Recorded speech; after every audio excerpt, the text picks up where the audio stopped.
What is this? An intensity stream? Crazy, I know. Insanity even. Yeah, let me... It's been a while. It's been some time. So I just need to set everything up properly, make sure it all works. And then we can get going. Hopefully, all goes well today. Because I am playing Nurgle. We're Nurging it. I have, I want to try out Toad Dragons. Want to see if they're sick. I want to try out Nurglings. They were buffed. I believe Rot Flies were also buffed. Should be fun. I look forward to the disaster. Fingers crossed. Fingers crossed I don't immediately die here. We have, what, 9 people? We have 9 people playing today. Exciting. Should be good. Ponty's here. Alexander Nuts. Oh boy. If they're playing Undead, technically Nurgle's good for me, but I'm not good at Nurgle.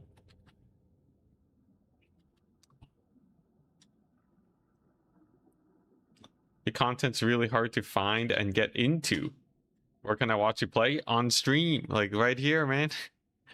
I do have a second channel for more dedicated multiplayer stuff. But for pure me doing gameplay, it's right here. Hey, Noble Naldor, hello. Yes, it's really Nurgle. I'm truly playing Nurgle this day. Where's the... Trying to have a match soon. Tournament should have begun, right? How does this work? How does this work? Should be soon. A lot of your tournament stuff is on other people's channels. Oh, yeah, that. Oh, I'm up against Pasha. Okay.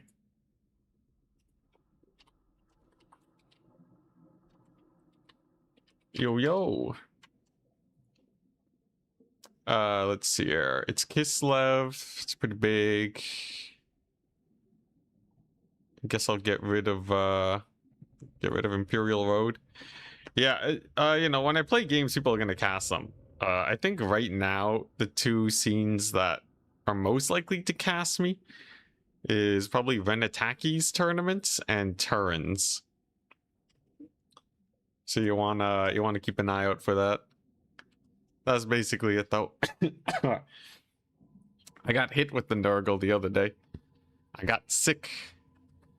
Did not help with the streaming. I was also real busy with a bunch of stuff. We're finally back at it again, though. Been editing. I have the video all done, too. I just need the sponsor to approve of everything. And then we're good.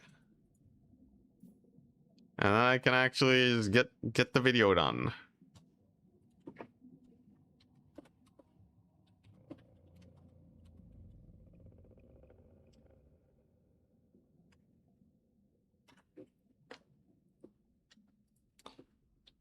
But yeah, I think I don't really play in too many other casted tournaments, so that's where you go. I think yeah, I believe one of my, I won't spoil it, but some of my games were cast on Renataki's channel, so that's pretty fun. Maybe I can get Storm to consolidate all that, but I don't know. Yeah, sponsor, real sponsor. It's pretty good. I'm hoping for a nice short tournament today, by the way. The goal is to just have a quick one, and then I gotta go see some fam. We got some fam to hang out with. Always nice, but it does cut these streams short, unfortunately. We just resize the blocker. Add a boy. Nice. All right. You guys think Nurglings are good now?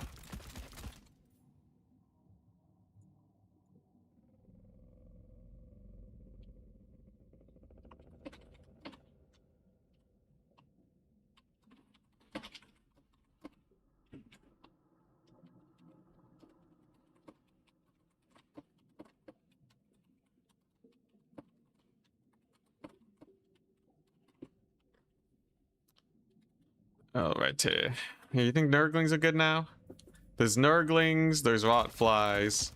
100 gold minus on Rotflies is pretty sick. And Rot Knights are also better. Everything's better. Nurgle's OP now, right? There's multiple buffs stacked on top of each other. How could that not be insane?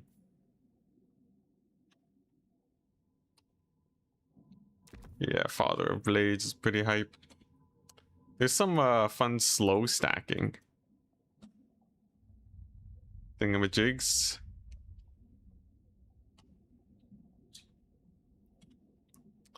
Oh no, I think my opponent clicked the wrong map.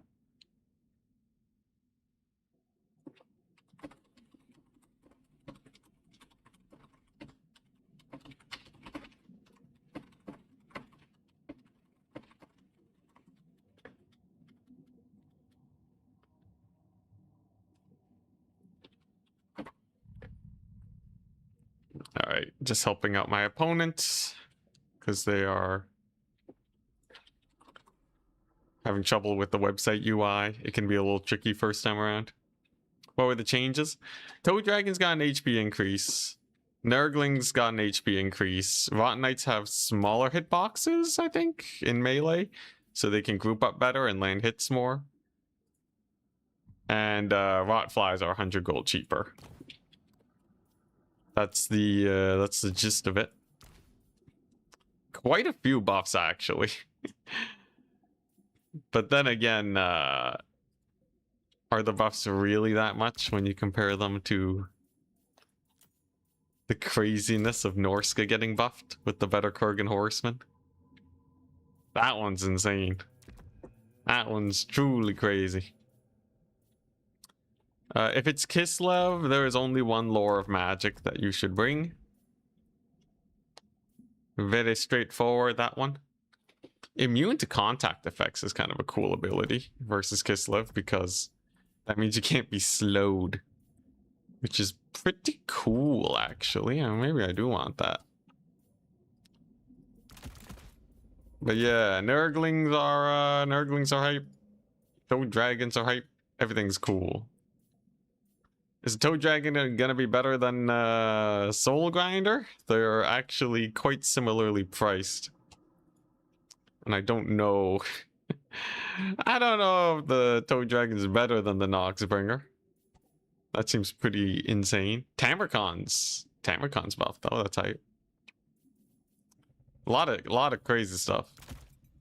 We got a lot of stuff to play around with today. I just hope I don't get immediately massacred in round one. Yeah, we got the sick armor blocker. All right, here we go. It is time. It is time to go.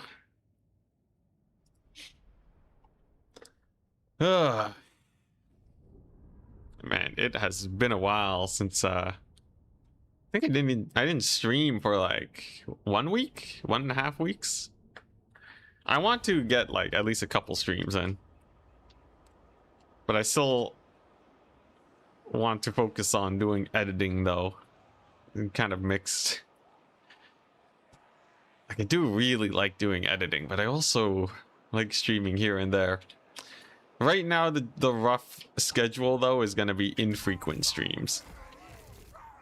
However, I really want to do a lot of streams and like hard grind it, but it just doesn't feel very sustainable, unfortunately. Like, I think I need videos to get the growth, to get where I want to be. Oh, it's an ability? Well, that's garbage.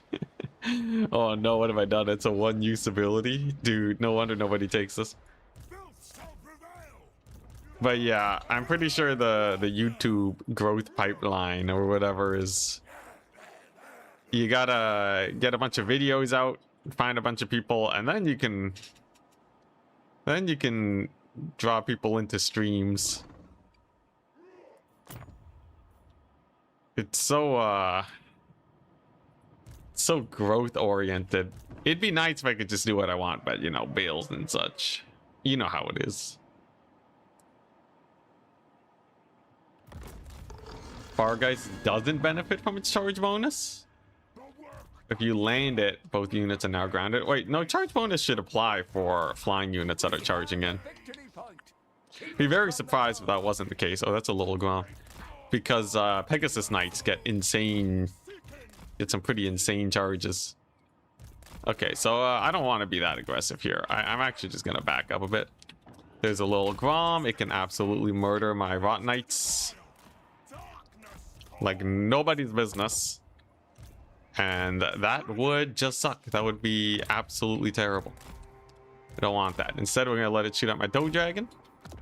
That's right, I'm allowing it to shoot at me. Definitely not a misplay.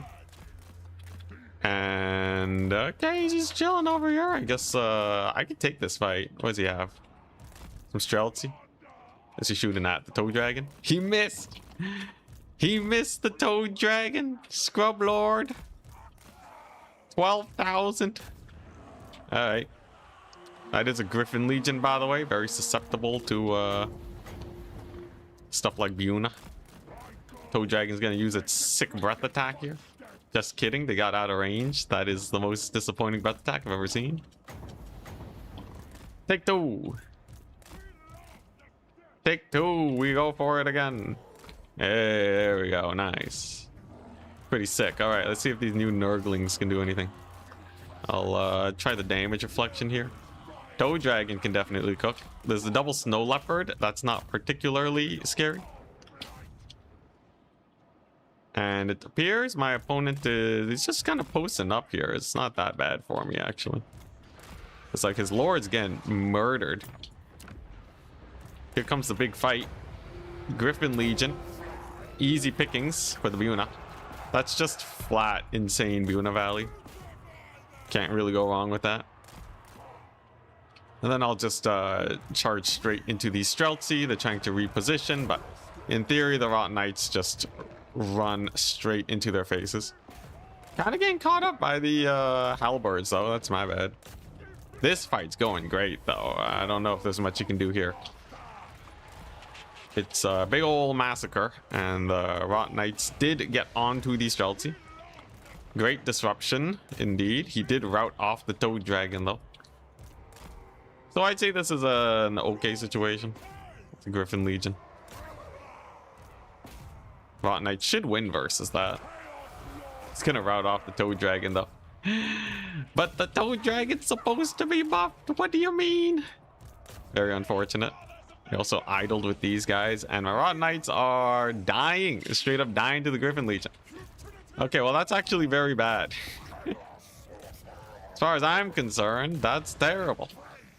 If they barely hold, though, it's great. Maybe if I give them... Nope. And they rout. Oh, my goodness. That's so bad. That's very bad. Anyway, I can save the Toad Dragon. It's slow enough where it actually is kind of hard to rout off the map. If he doesn't chase it properly and it rallies, maybe it clutches out. Maybe. One could imagine. Come on! Come on, Toady! Come on, you got this! Let's go! Toad Dragon, best dragon. This is so botched. I don't know how I feel about this. I don't know how I feel about any of this. The Rot Knights got routed. At least his Lord's pretty low. And the little Grom ain't helping him much. But, yeah. Nurgle doesn't feel that buffed. Nurgle feels mostly like Nurgle. I'm not gonna lie. But, you know, it's still going okay. Like, it's not atrocious. I've definitely experienced much worse. The Nurglings are kind of winning those fights too, I guess. So maybe it's not that bad. Maybe it's not terrible. Oh, is this sorcerer dead though? That would be a kind of embarrassing if he just straight up dies here. It looks like he is straight up dying though. Not the best situation to be in. Hey, I have to capture points though. Value trading. Not terrible. Immune to contact effects. I don't know what that really does for him. Honestly, so far it seems like the Noxbringer is still significantly better. Debuff him. Come on, don't you dare route, you darn sorcerer. I need your Buna. I need your Buna, son. I'm gonna see what we can get done. What do I want? More rot flies? Sure. Sure, why not? If this guy gets one more Buna, we're good. He's gonna chuck out a Misk on the Nurglings. That's not too effective though. Nurglings are a low entity unit, weirdly enough. The Toad Dragon's back, baby. He's here to crush face. Oh crap, those are dervishes. No, I just wasted my Buna. Just wasted it on a bunch of dervishes. That's embarrassing. It's okay. I'll just flood him with Nurglings. How about that? Get a million Nurglings all over him. There's nothing you can do. Toad Dragon's gonna get the sickest breath attack on these guys. Very nice. Oh yeah, here we go. Oh, look at that. Yo, they got wrecked. Yo, that kind of worked out. That was kind of sick. Then we'll just disrupt the Streltsy here. Yo, is Toad Dragon OP? Would a Noxbringer have been 10,000 times better? Maybe. Maybe. Yeah, this little Grom, he keeps poking away. He's got a decent amount of value, but I feel like it hasn't done that much. Yeah, I guess it did force the fight, which is good. Artillery can be nice for that, but I feel like if he had another Streltsy or something, it could have been way more devastating to the Toad Dragon. Nurglings. I still don't know how I feel about Nurglings either, by the way. They seem kind of awkward to use. I'm going to use the Rot Flies to buffer here while I make my Grained escape with the boys. Rot Flies are fairly expendable now. They're, yeah, they're kind of... Oh, is that dead Lord? I think we just killed his Lord. But yeah, they're kind of expendable now. You don't really have to worry about losing them. 800 is cheaper than a lot of mid-tier cavalry. Like, an Empire Knight is more expensive, so... Why not? Can we get her killed? Hell yeah, there we go. Very nice. Great successes are being had. This is one of the worst games I've... What, the Rot Knights rallied since when? Oh, I totally forgot about the Rot Knights. Man, this is a sloppy game on my part. I'm surprised we're winning. I cannot tell a lie. I'm very surprised. It's crazy. Toad Dragon should be out when enemy missiles are neutralized. Dude, if the enemy missiles are neutralized, literally anything is good. It's like, yes, the Plague Bearers. They should be brought out when the enemy range is neutralized. That's great. You know, Chosen are the best unit in the game when the enemy range is neutralized. That's the problem, man. That's the problem. That's the hard part. You might as well say just win. You know, save yourself the words. At least the Just Win crew are straight up about it. I could see it doing pretty well. Maybe better than other units, but I don't know. I'm still a little skeptical. I just haven't played with it a lot.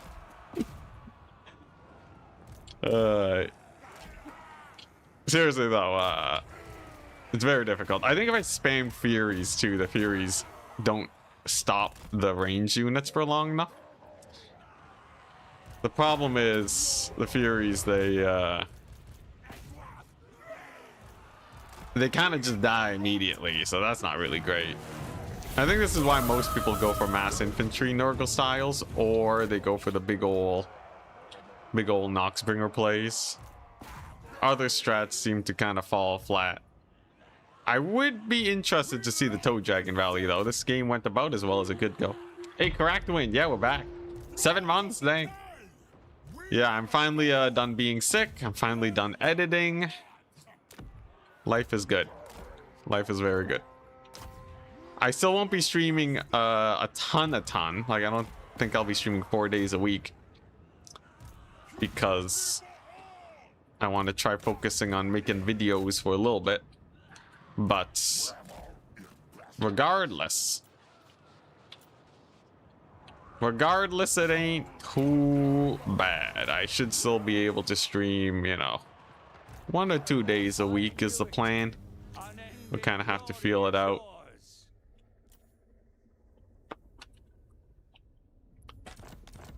GG. All right, nice. Great success. That went positively okay. The Toe Dragon got 1700. That is very okay. It's not Noxbringer levels, though. At the end of the day, the Noxbringer is just insane. You can't really... yeah. Can't really compare. Buna versus Kislev, really good, even if you do Buna the Dervishes. Like a fool. It's still not too bad. Let's report our score. Let's see who we run into next. Nurgle OP, yep. If I can misplay that much and still win as Nurgle, clearly, they're insane. Nurglings felt not bad, though, actually. They felt genuinely like they weren't just melting immediately. They have 9,300 HP and they resist AoE, so... it's very similar to other infantry units. They have like about the same HP as a Chaos Warrior. They don't have the armor though. They have no armor, so they take true damage. It's a little awkward. And they don't, like, units like Marauders have low HP per entity compared to Nurglings. So if something hits them really hard, the overkill damage isn't, you know, it's bad for your opponent. Is this why cavalry is really good against Nurglings? Because they hit for like 100 damage, which would overkill most infantry, but it does full damage to Nurglings, which just hurts a lot. Maybe. Comparing to Forsaken, though, Forsaken have the armor and the mass, so they don't die to cav charges as much. What's a Nurgling mass? Not high enough. They should really up Nurgling mass. I feel like Nurglings... why do they have so little mass? It's 7 Nurglings on top of each other. That means 1 Nurgling has, like, 30 mass. That's nothing. Really enjoyed my Only War campaigns. Would love seeing more. Oh, well. Good news for you. If I can just get this video approved, the next one is an Only War campaign. Pretty good one, too.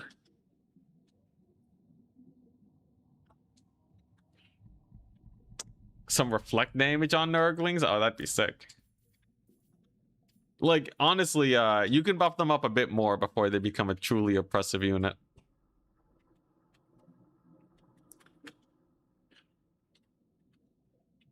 The stacked Nurglings are supposed to be an abstraction. Yeah, but it's such a bad abstraction.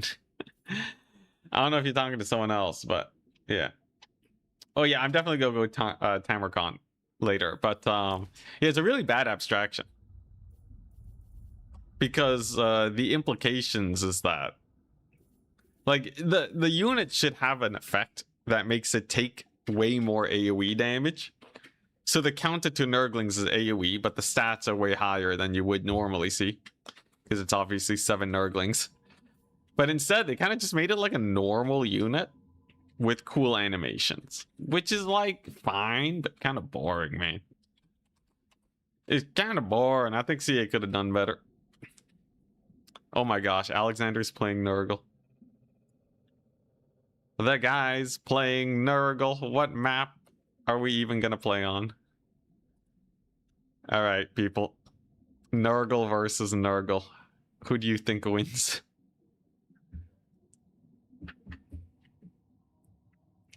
It's bad abstraction, but it's what they're gonna do. Yeah, that's the dealing with CA. 7 children stacked up versus 1 horse. Who wins? I think the horse wins. I think that very clearly is a horse victory. If we talk about mass, horses are huge. Like they are deceptively absolutely massive. You don't think that they'd be huge, but no, they're kind of insane. All right, how am I playing this? Yeah, I think a horse would weigh more than 7 children too, right? If 1 child is each leg of the horse, that's already 4. Then you have the body. Yeah. Horse, no diff. Low diff. Let's see here. Which I guess makes sense for the whole Nurgling thing. But then again, they should have... 7 children should have more mass than a Marauder, right? Marauders are not that ripped. Yeah, what if he goes Air Nurgle?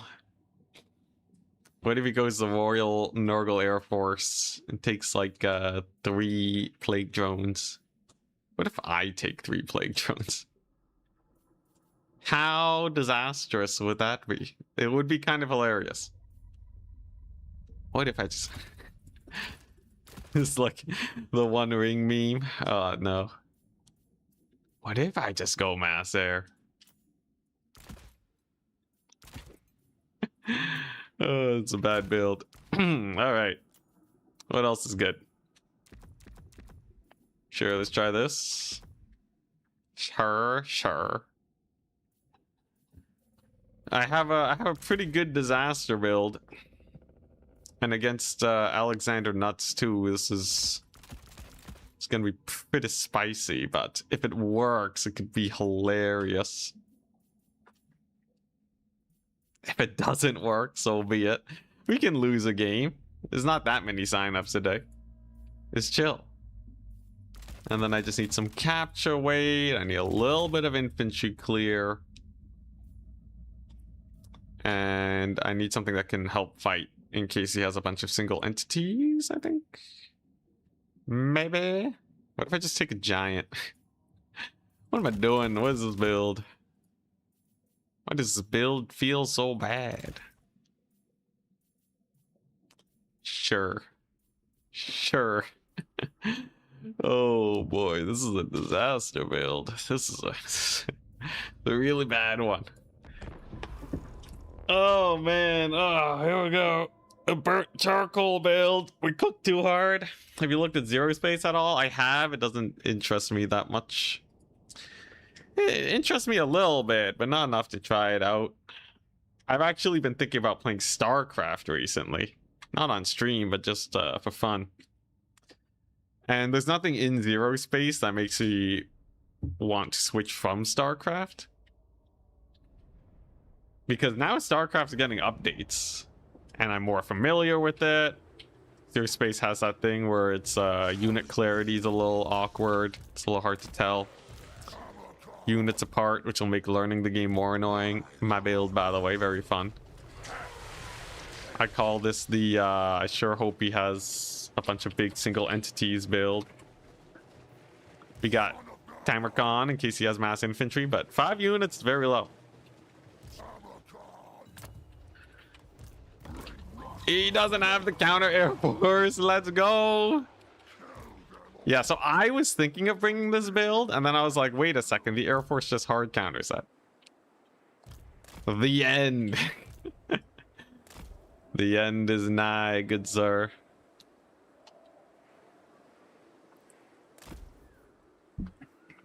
Planning on playing Dawn of War 4? Absolutely. Dawn of War 4 piques my interest quite a bit. I look forward to that one for sure.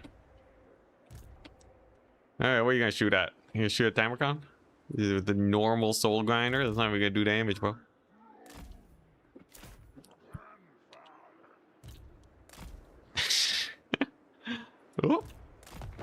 And Easy peasy lemon squeezy dodge.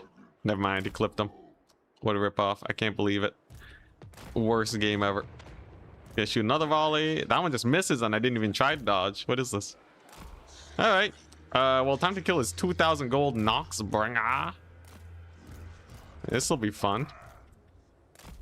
Can you dodge with it, son? Are you gonna dodge? I got death heads. He's trying to shoot, so this is a good time.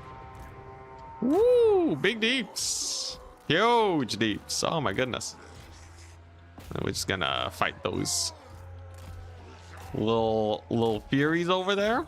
Just give him a little bit of a beat down. Tamarcon's just chilling. He's having a great time. Just gonna get some Nurglings on this point. Just gotta make sure he doesn't land. If he lands, he could potentially wreck my day. It'd be very bad if I'm not careful here. All right. Understandable leave.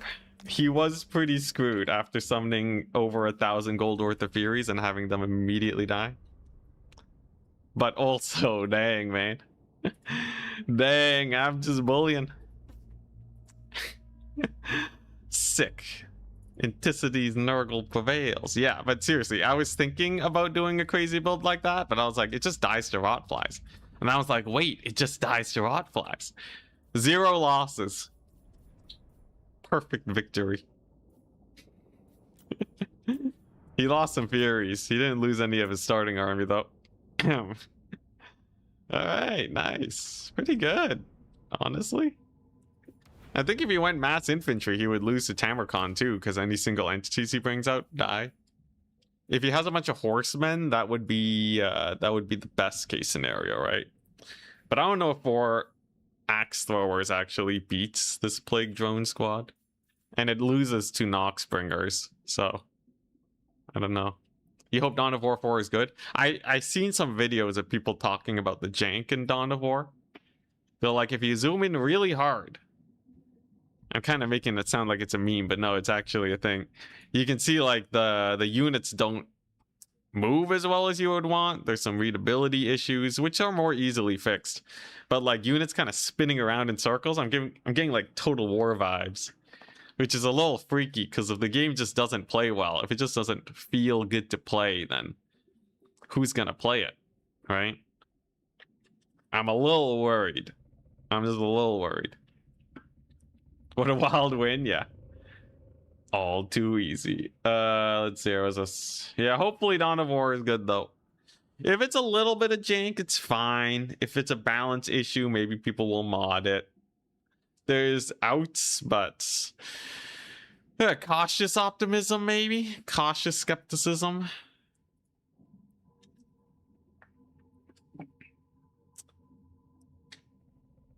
Looks like it's super unfinished. It looks really early.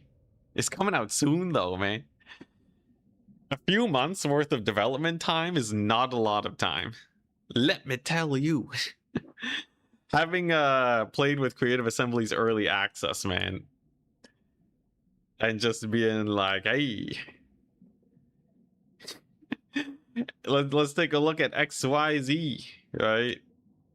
And then it's like, oh, this can't be fixed in a short amount of time. Look at, I don't know, look at some of the bugs in the game. Or even when they do try to fix things. Like, they've been patching in range unit fixes for the past while now, and it's still not completely done.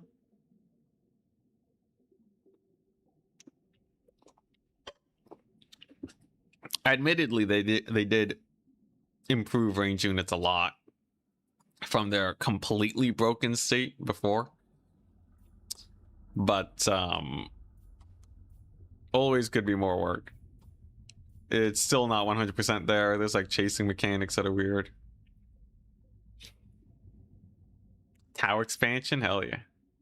What's the idea behind the plague drones? They never felt good. They got buffed. I'm testing them out to see if they feel good now. They feel okay. At least the rot flies. Plague drones were just to cheese my opponent. If the game is good enough to attract the attention of people, they will fix it themselves. If the game can't attract a solid player base, the players can't fix it for themselves. if the game can't attract a solid player base. Yeah, you know, it's a mix of like what's really important. Technically, if the game just has a really good campaign, that will just draw people even if it's not entirely polished. It's kind of weird, but I am of the opinion that a lot of these RTSs, they don't do well because they don't have great campaigns. They don't have great casual content. So, I don't know, we'll see. That's why I like more simple games. I've been getting really into the avatar fighting game lately. That's a game that's just like, hey, we're a multiplayer fighting game. We got one thing and one thing only. And if you like it, you play it. And if you don't, don't. But what we do have is extremely polished. That's why I like indie games too, like Factorio. Oh my goodness. Because, yeah, when a developer can just focus on the one thing and not have to be like a AAA game, it lets them make some truly magnificent stuff. Hello, Agentoki. Hello. Yeah, we'll see how Dawn of War 4 goes.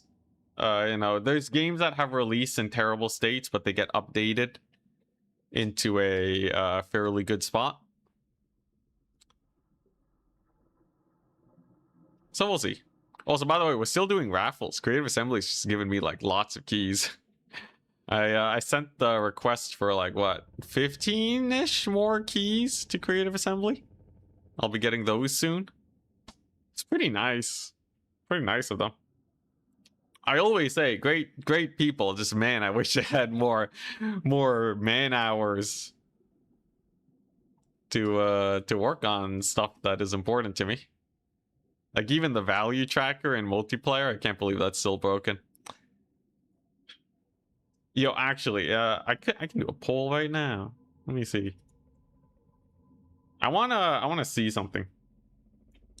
You guys are obviously some of the most hardcore people in Warhammer in the entire scene. So obviously it's gonna be skewed, but if you could only have CA fix one thing, what would it be? I might do a bigger YouTube poll. I've been really pushing for them to fix their late game, like turn 50 plus, because the AI just stops upgrading their armies past that point, and you're basically fighting the same battles over and over again. So it'd be really interesting to see how that goes. Late game, turn 50 plus.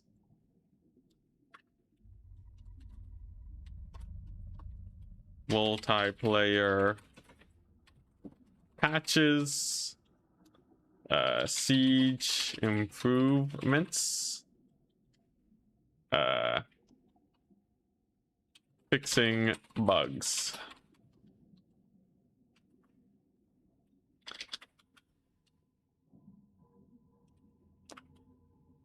Yeah, let's do this. We don't have a ton of people on Twitch, but maybe I can do that.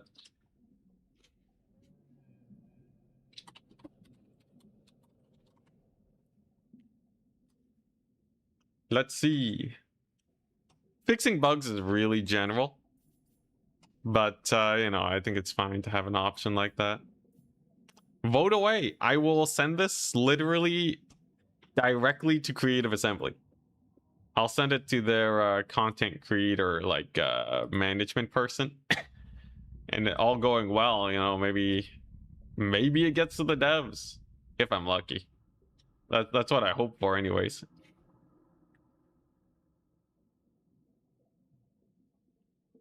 But yeah, you know, your vote actually has a disproportionate value compared to usual.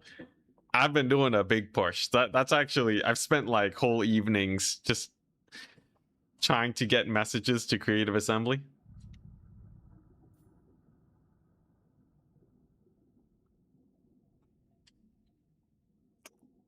Do you play single player games? Lots.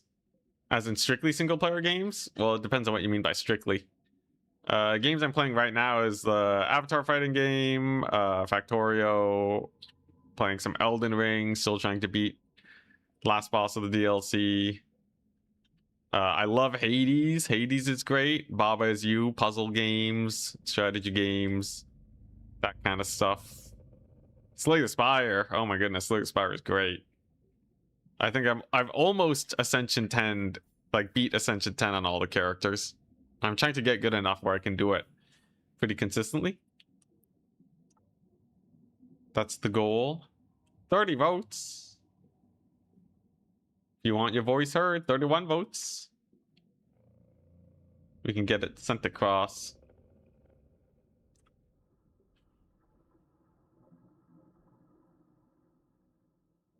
Fixing bugs really fell off, dang.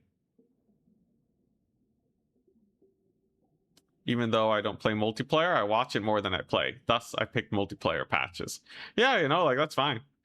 You know, like, if the way you experience Total War is through watching multiplayer streams, this is one big thing I keep telling CA. You don't need a lot of people playing multiplayer. If you have tens of thousands of people watching multiplayer on Turin's stream or Turin's videos, like, daily, you know, surely there's something there, right? Surely. But I think, you know, yeah, I don't know. I can kind of see, like, fixing just single player content and just having the game be more successful means hopefully we get more content.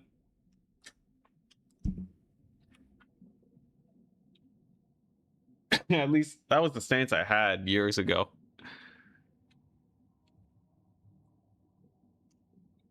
All right, let's take a screenshot. Let's end the poll.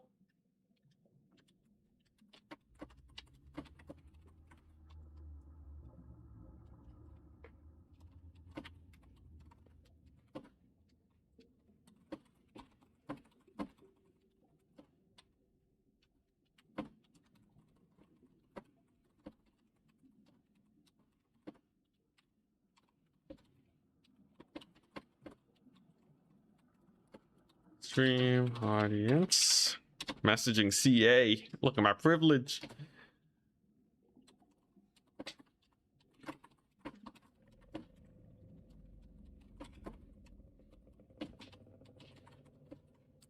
All right.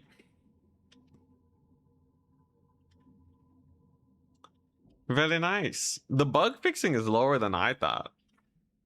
Because for me, bugs are, you know, that's the thing that really ruins it for me. But it's understandable. I'm sure for most people playing campaign, the game is quite stable. You're gonna have some edge cases, some weird situations, but that's not too bad. Siege improvements has been a thing. Does anyone... Has CA put out anything on the siege thing? I remember they said they were going to fix sieges like months ago, like actually half a year ago, and then like nothing happened, or like something they did like a really small change with like the ladders or something. Was it like I don't know, but essentially nothing happened. Also, I should keep up with Twitch chat. I'm so sorry. May I suggest playing against the Storm? Oh, it's a roguelike. Oh. I might check it out. I'm kind of overwhelmed with games right now, though. I played some Frostpunk, but that didn't really grab me. It's, for me, I usually have a handful of games that I play thousands of hours on. So it's really hard for me to just like explore random games unless they really, really grab my attention.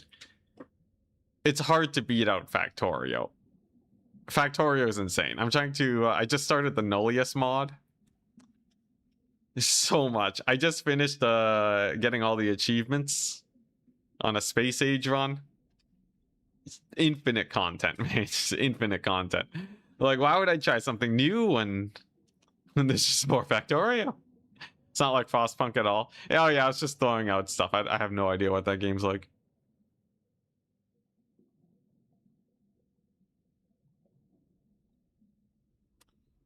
Couple of really good games you've been playing a bunch recently. Nice.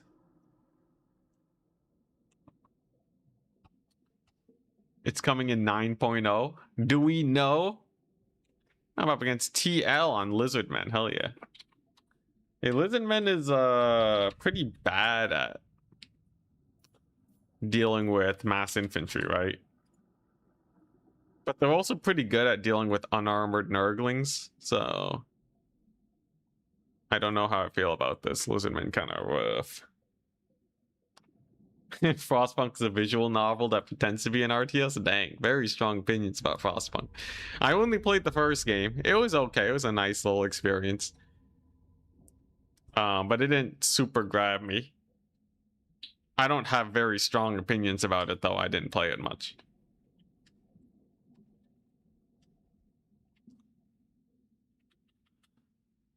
New Siege update will be after the End Times DLC. Whoa. All right. That's something to look forward to, at least.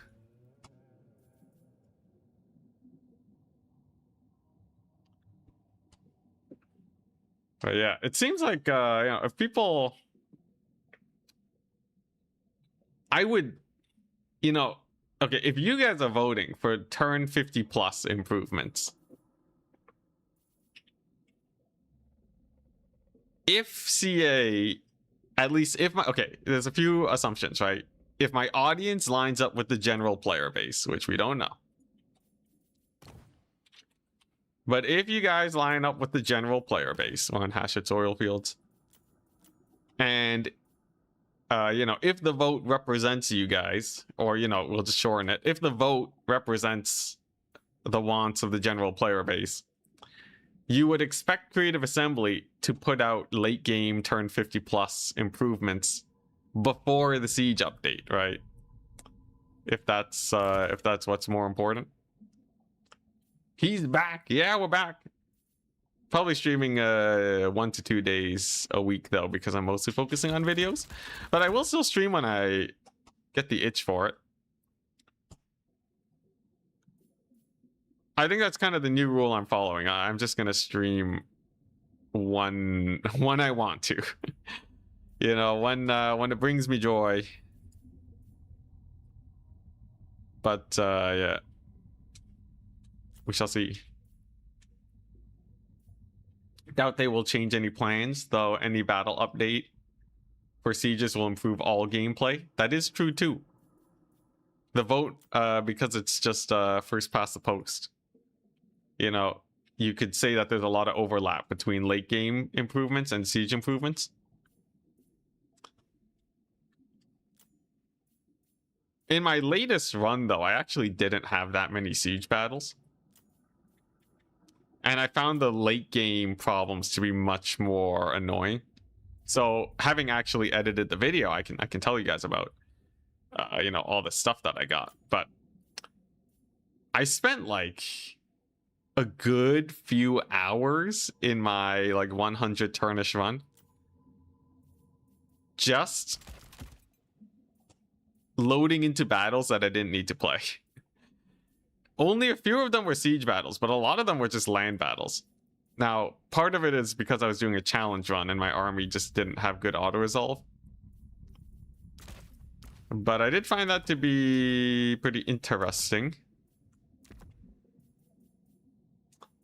I thought it was pretty cool seeing how stuff actually worked out.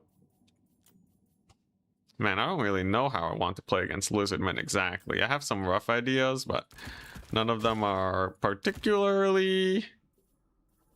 None of them bring a lot of joy. Barely not enough money. Are you kidding me?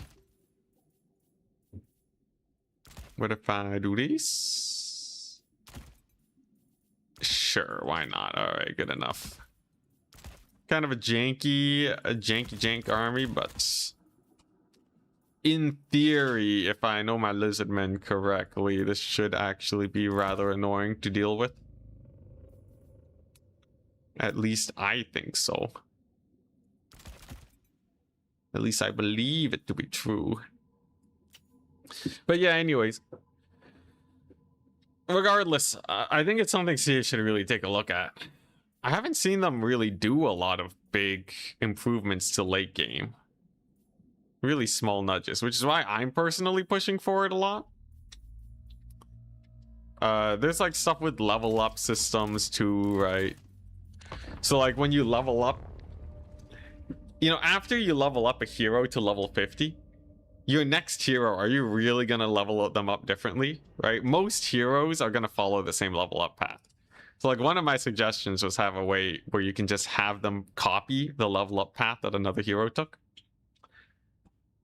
There's also like a few other things that can be easier to implement or harder to implement. I gave them feedback on the auto-resolve system, how if your army composition is not good at auto-resolve, but it's winning battles, you end up having to load into battles all the time because your army just isn't good at auto-resolve. So like late game Warhammer, you're really incentivized to just make a good auto-resolve army. And that leads to issues. So like improving on that front would save a lot of loading into battles.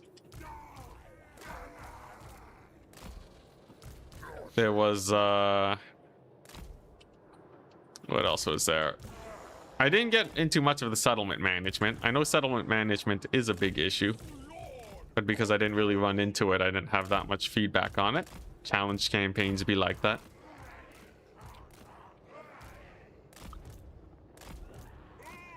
But yeah. Oh yeah, one really interesting thing that I didn't think about before was like armies from the AI. They're all the same. If you give me a random AI army, I guarantee you it's going to have 3 single entities, 1 artillery piece, 2 skirmishers, about 10 units of infantry, and the rest is cavalry. And that's like every single AI army. You're actually just playing against the same army 24/7. And in the late game, their army's not even changing, like, you know, tier-wise, or all like high tierish units. And then that's just your entire existence forever. And like that's really bad. I didn't realize it until I actually was looking at their compositions for things, but yeah, it's kind of crazy. Aha, my Nurglings are tankier. Woo. All right, so he has some skirmishers here, but Nurglings are pretty okay at tanking it. Oh dang, is he gonna get caught? Some skirms getting bullied a little bit. Very nice. But yeah, I do, you know, I do hope that we see some improvements. Yeah, the Nurglings actually tank the skirmishers pretty well. They're so cheap that, you know, I really do not care much if they take a little bit of skirmish damage here. It's really not that much. I also notice it's not anything that can stop rotting riders, because this is a very skirmisher heavy army. So we can probably get some work done there. Noxbringer from downtown straight into the Red Cresteds. Very nice. Noxbringer is the best unit in the roster. If you are not spending 50% of your time microing the Noxbringer, you're probably playing Nurgle wrong. I'm just telling you guys right now. Because the strength is just so skewed for this unit. Each volley can take a 1/3 HP off of infantry. Even elite infantry. It's insane. Is he gonna dodge with these guys?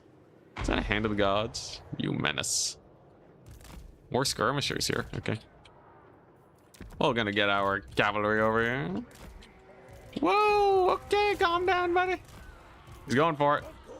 Riperdactyls, Buna on them is not that worth. They're just a little bit much.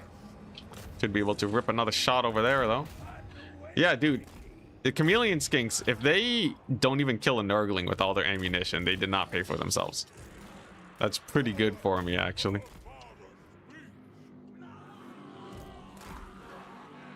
And every little bit he spends triple cap is really bad. This is a mass infantry build.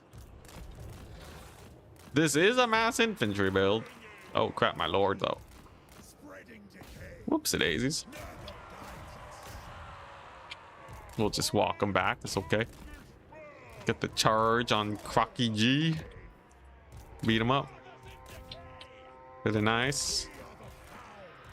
Catch up with comments in a bit. Yo, he's doing like no damage. Yo, the Nurgling HP buff kind of sick. Nurgling HP buff kind of crushing it. I see salamanders. That's Buna 101. If there is one unit you're gonna Buna as against the lizardmen, it's always gonna be these guys. They are the most Buna-able unit in the entire game. And if you get them with it, you win. Because it actually just straight up kills the whole unit, more or less. So, yeah. It's just nice. It's just great. You get a free route. Technically, if they're at full HP, they'll rally. But it takes, like, nothing to route them off again. So, you're gonna be smooth sailing. I think if I get the Noxbringer to shoot it, technically I should have shot them first, but this should still be fine. Massive charge from the Rotting Riders, by the way. Really nice. You can see he's yeah, he's struggling to route off my forces because I just have so much infantry. That's the Nurgle specialty, man. Just have an absurd amount of infantry. Yeah, they're gone. That's one Buna, man. There's one Buna. And that's a massive charge onto the Ripperdactyls.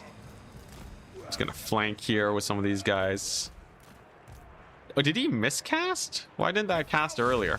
Well, it's the whipped chain lightning, very rough. I'm gonna wheel around the Noxbringer to shoot at these chameleon skinks. You'll see just how much damage it gets done. It's kind of crazy. Pretty sure Rotting Riders win this. But yeah, Noxbringer flank shots are the way to go. Then we get some Nurglings over here. The Ripperdactyls are now dead.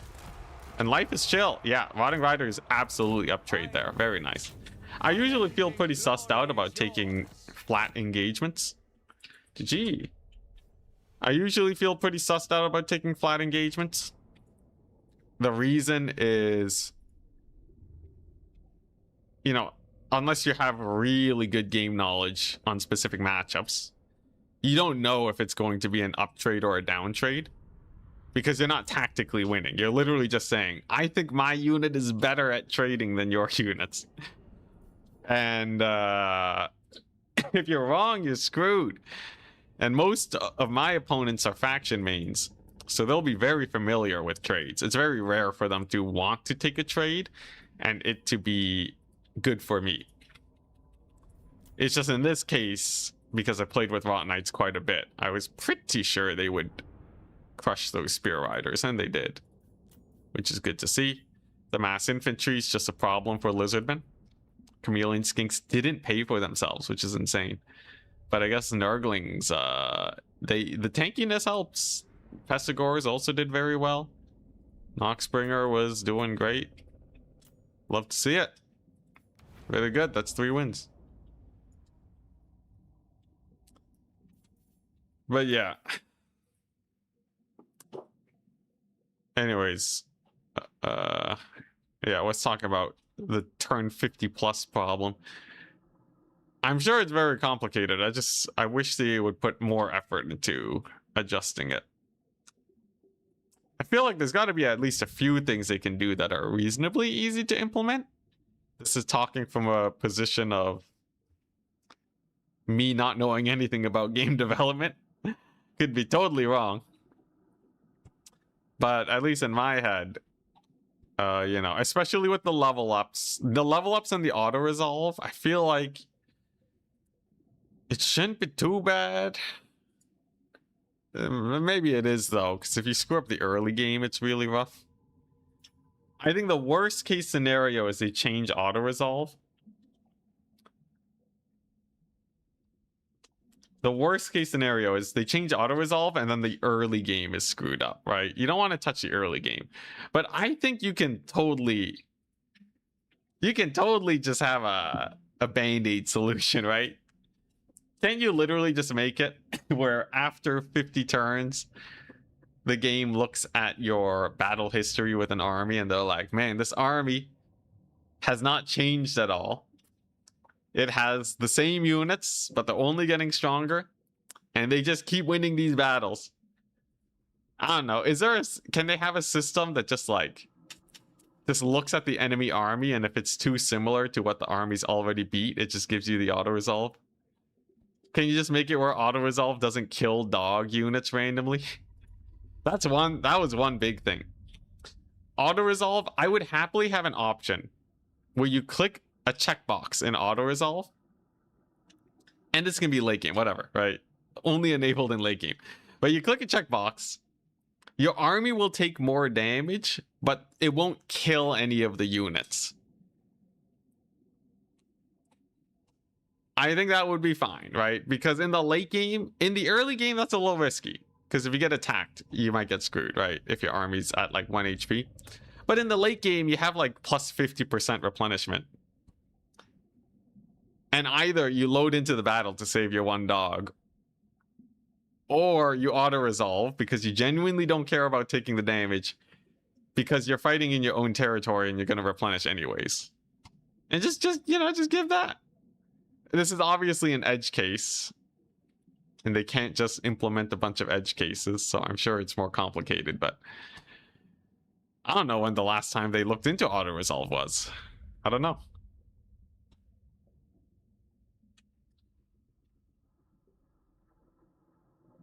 Are Shadow Warriors still borked? No, they got fixed. So that was pretty cool. It's nice to see that they fixed it.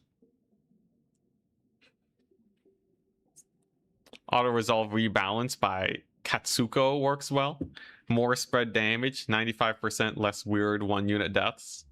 Yeah, or like a melee army killing a war balloon. That one's really weird. There's no fix to the issues with the game. That's a crazy statement.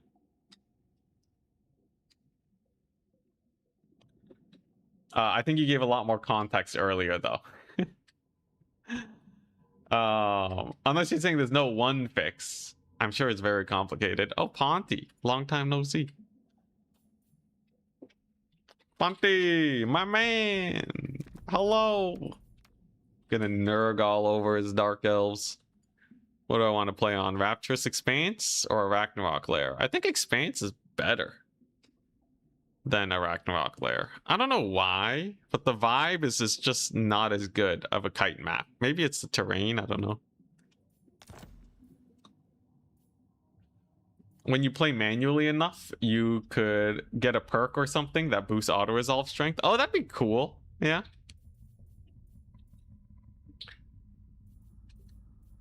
Don't spend it all on one place. I don't know, though. It's hard to judge. It gets way more complicated when like the enemy army starts changing, or your army starts changing.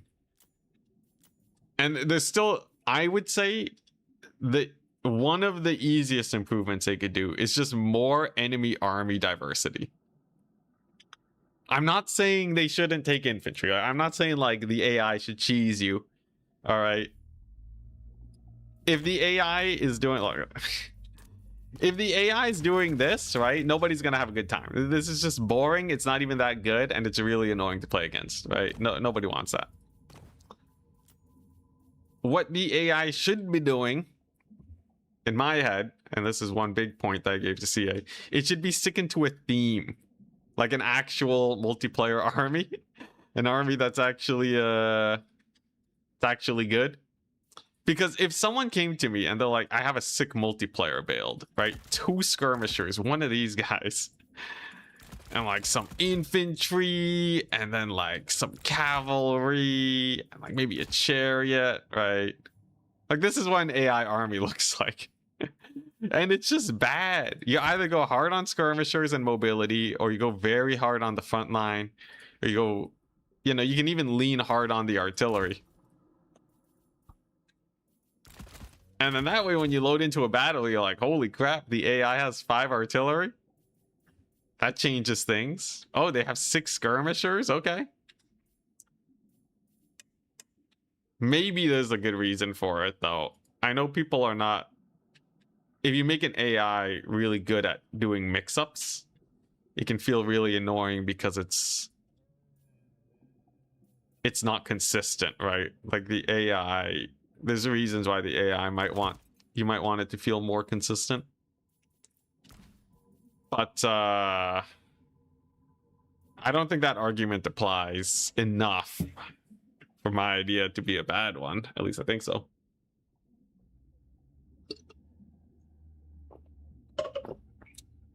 Skaven AI is good at building Skaven themed armies. Is it though? I don't really see Skaven going that heavily for the skirmishers. I will say it does take a few weapon teams. Personally, I think it takes a few too many, but I'm good at rushing, so it's not a problem for me. Honestly, in the late game, I see Skaven just spamming clan rats like no one's business.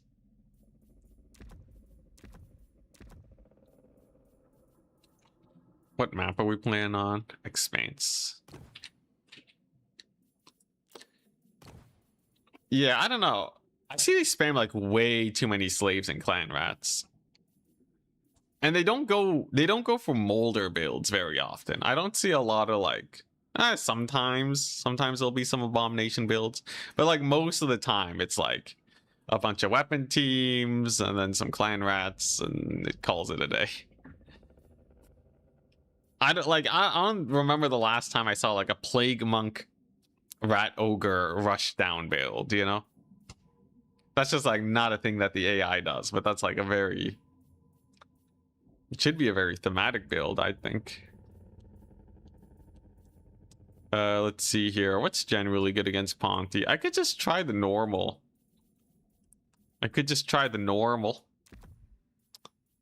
What's the worst that could come out of that, right? Just go for a very average Nurgle build. What's he gonna do? Have 4 Scourge Runners?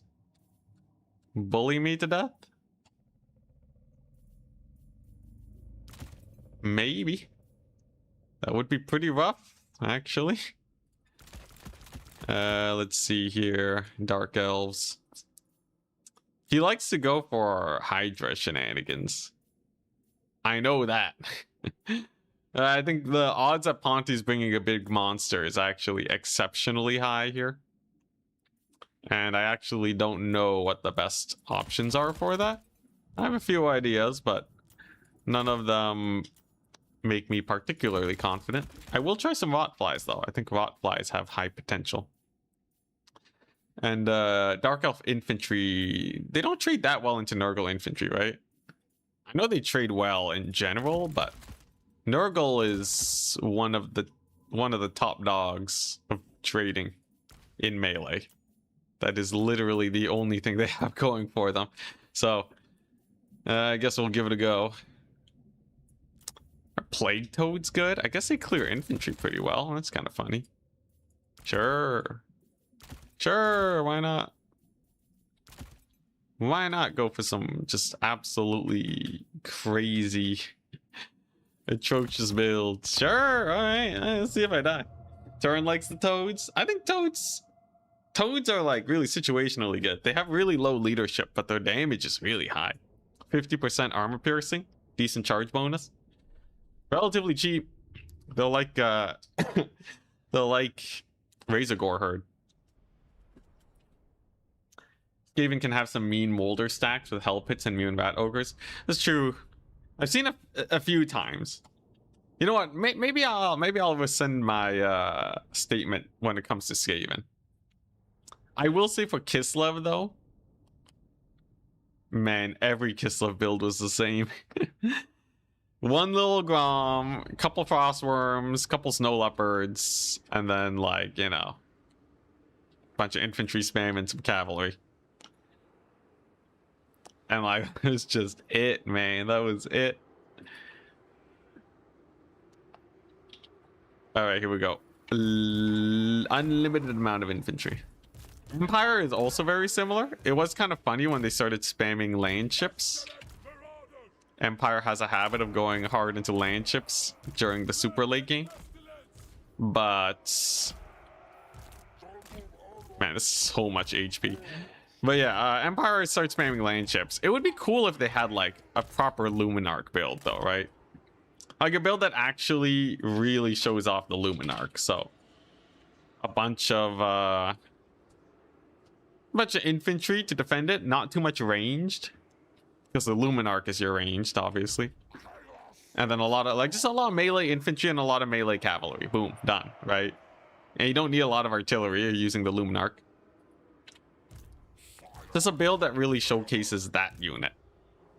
Because they take Luminarchs, but it's just like in a normal range build, and then they have too much range. You just rush it down. There's no support for it. I don't know. It's very complicated. I guess I just want to bring up the issues for CA so they can fix it. Maybe I should not make any claims that it is easy to fix. So that's probably just straight up wrong. Was that a burning headcaster? And Searing Gnome and Flaming Sword. The dreaded Flaming Sword. How terrifying. I want you guys to look at Flaming Sword this game. That spell costs 150 gold, alright? Alright, it costs 150. And I want you to tell me, every time he casts Flaming Sword this game,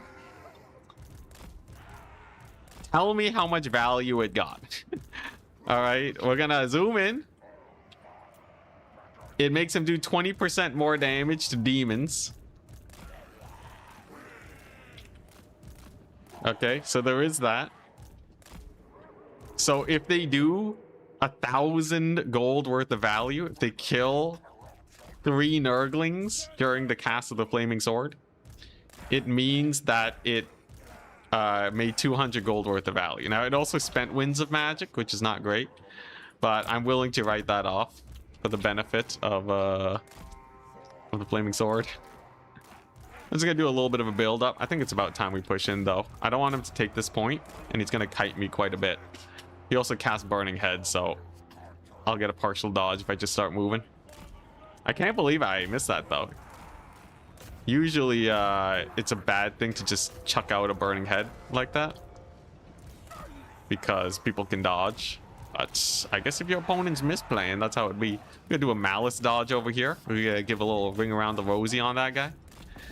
As you can see, the power of running in circles is very strong in this game. Incredibly powerful tech. The old ones were not ready for it. That's actually what ended their civilization even. I don't know. But all right. And we're on. You're going to see he did decide to summon a Cold One Knights. Cold One Dread Knights. Now, this is a terrible idea when your opponent has the Bunes. But he kind of needs it because you need cavalry to clear infantry efficiently. So now he's kind of stuck in an awkward position. What are you going to do? What are you going to do? He's doing a good job stuffing up my boys, though, with all his infantry. He's starting to get some routes, though, which is definitely not good for him. I can feel the temptation to Burning Head.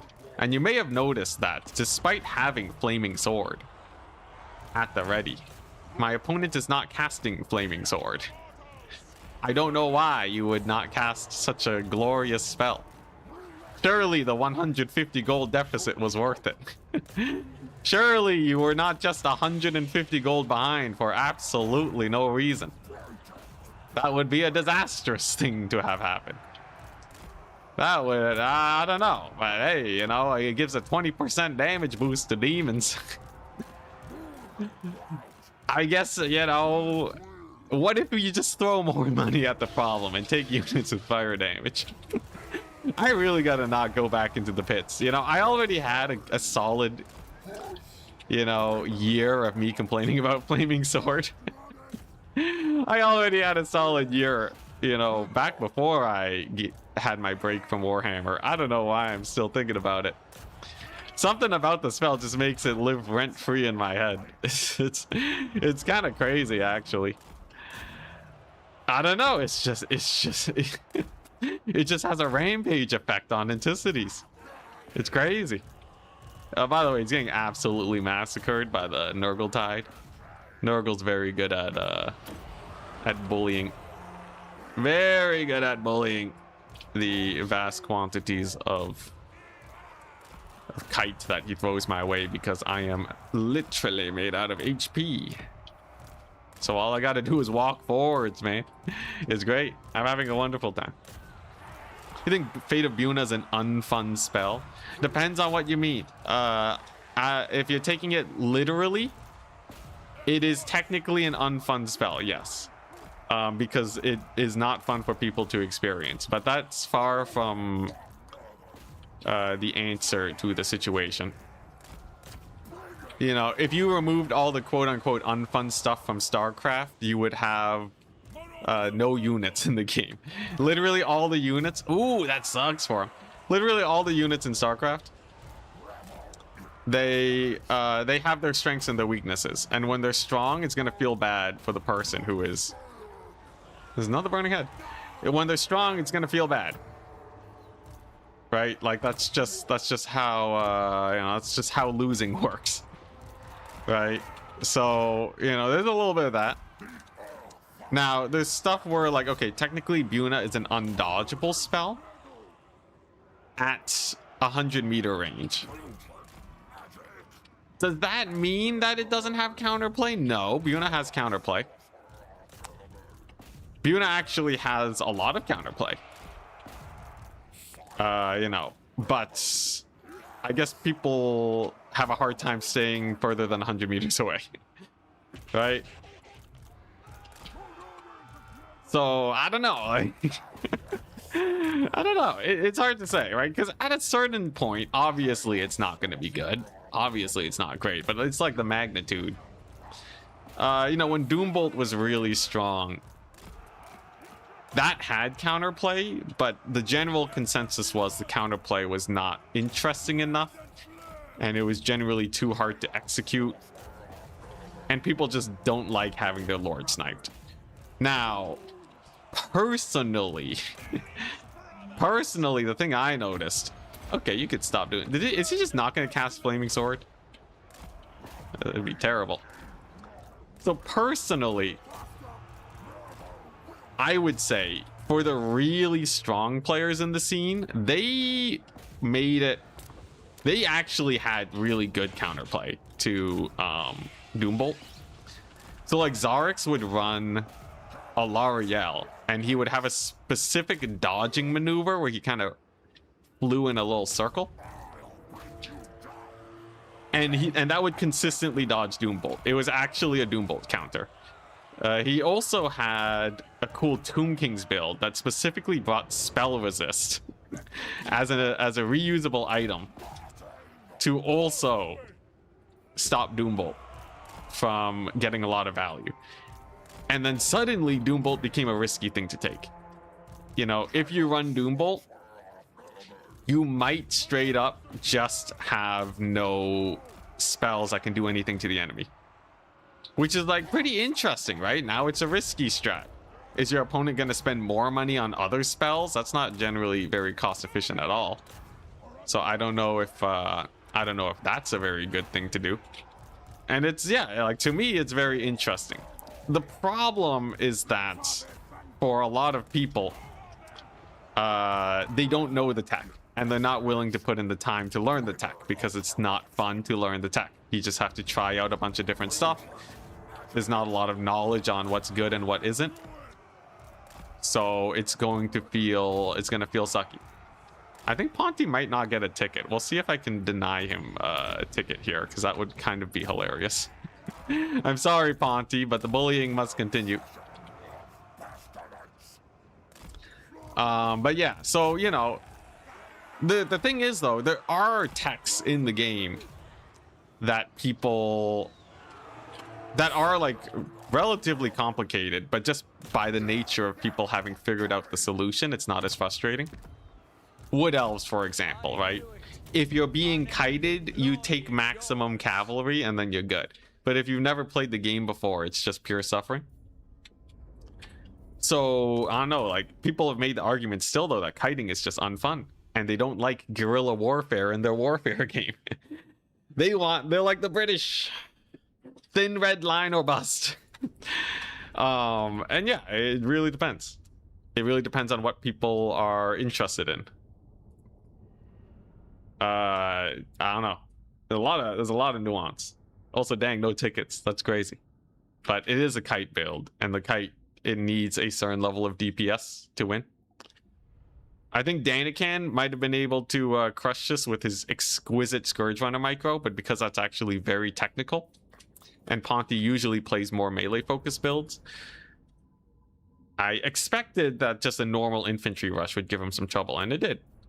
Well played, though. He actually got a good amount of damage in. It's just, yeah, Malice was a little unfortunate. And, like, the Sorceress has way too many spells, man. You can just run Burning Head. If it's the only thing you're going to cast, it's just run Burning Head. Unless you're, like, really worried about other Nurgle builds. But Kite generally beats other Nurgle builds anyways. This is just me talking, though. Ponty's still a strong player. I don't want to make this seem like I'm just ripping into him. These are just my thoughts on it.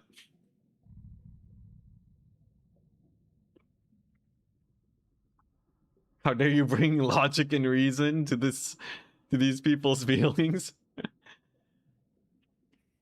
I gave him a bagel. That's a tennis expression. I'm surprised I don't know that. My dad likes to play a lot of tennis, but I guess he doesn't talk about it much.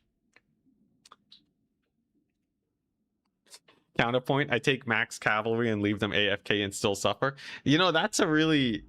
I know you're joking, but that's a really interesting thing about games where you have to question, do you balance around the high-level players or medium-level players? Take StarCraft, easiest example in my head.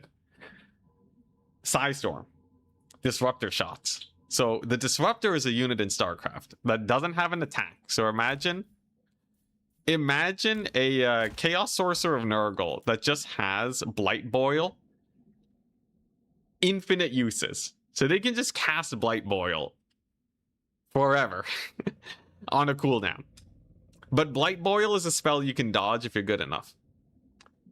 Now, for people who aren't good enough, you just get wrecked by Blight Boil. You just die. You just lose hordes of infantry.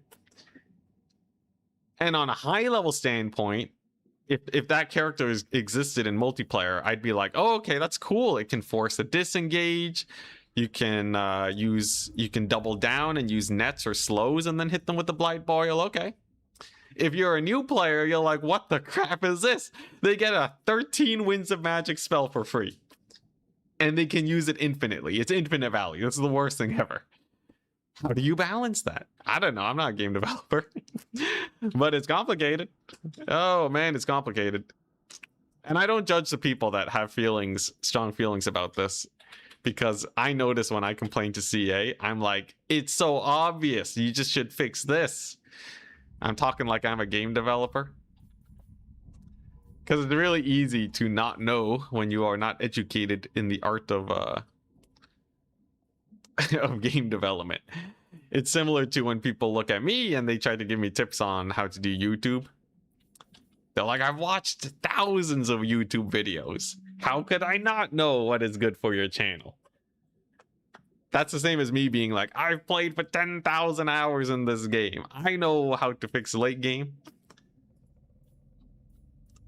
But, you know, surprisingly enough, Creative Assembly actually is still receptive to me giving feedback. So I guess I'll keep giving it. Sure, why not? And I'll send your feedback anytime I do a poll.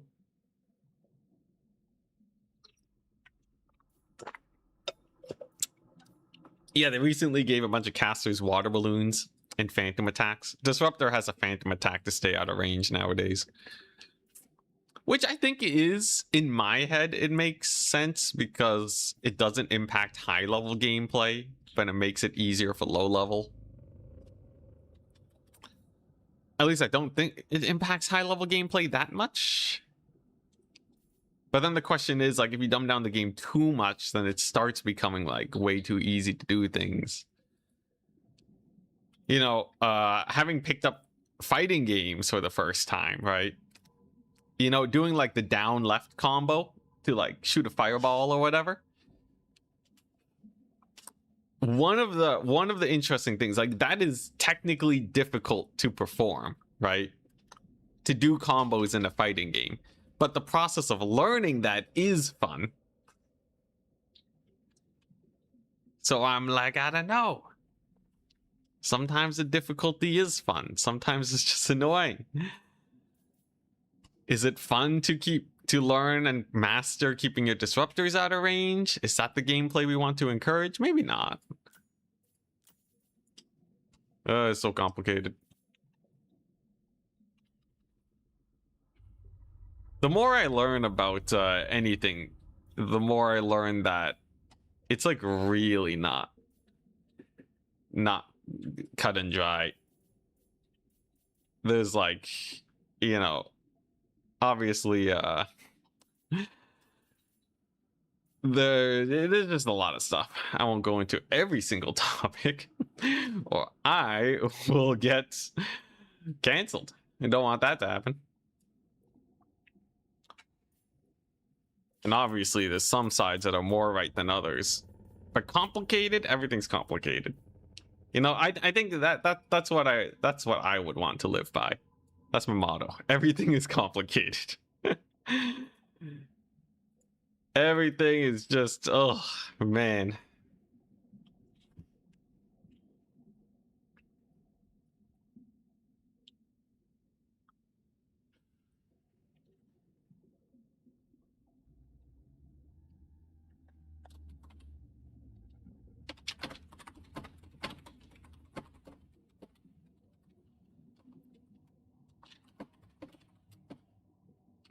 Gotta respond to a message.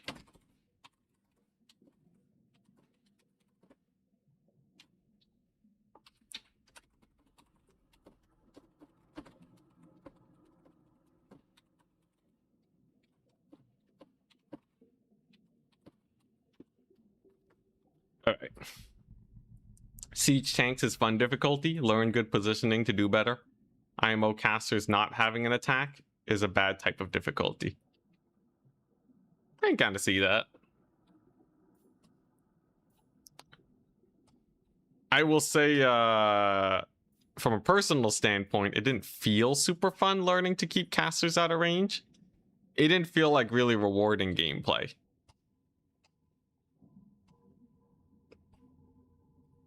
But I don't know. I should play more StarCraft. StarCraft's fun. In terms of polish, is real polished, man. You don't have chasing problems. Nowadays, though, there's a few bugs that sneak in. It's kind of hilarious, though. So there's like a bug in StarCraft that was accidentally added where you can pick up burrowed units. So you can burrow this mine, pick it up into your dropship. So the mine, usually when a unit gets close, it shoots at it with an explosive. But you can burrow it, pick it up while it's burrowed, and from the dropship, it shoots the missiles out onto anything that attacks a dropship. Now, for the StarCraft community, this is crazy, right? This is blowing their mind. They're like, how is this game so broken? And then I look at Warhammer and I'm like, did you know if you tried to chase an infantry lord with a snow leopard that has even a mild speed boost, it'll just miss a lot and just never actually be good at killing them? Maybe not a snow leopard, but there's definitely some single entities that just suck at attacking. It's like, in StarCraft, have you ever needed to ban void rays in tournaments? I think not.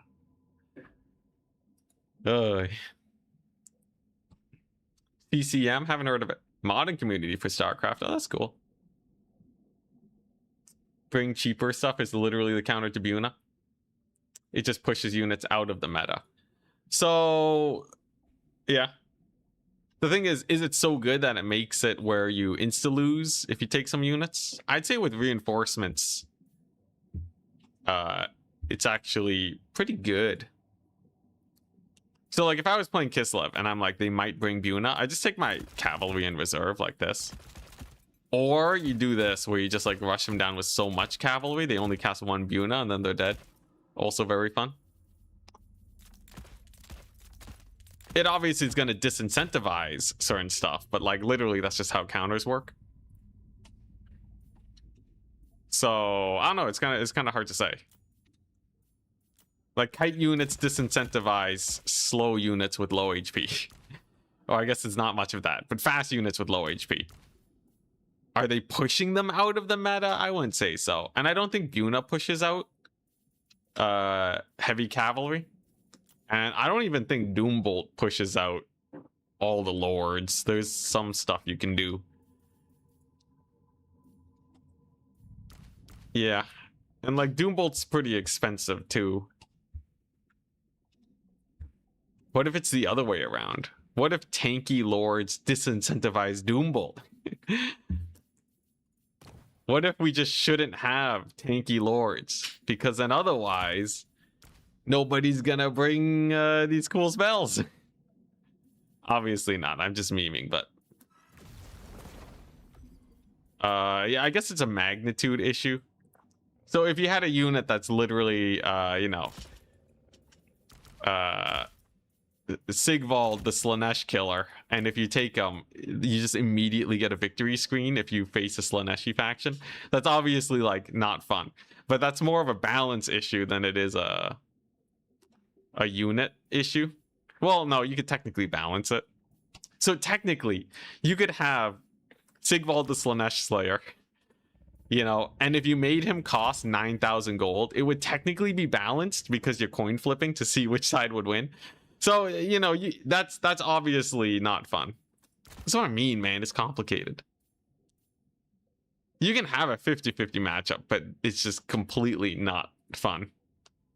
Even if there is technical game theory, which I like game theory, and a coin flip can be interesting to me, I think for most people, it's probably not the way to go.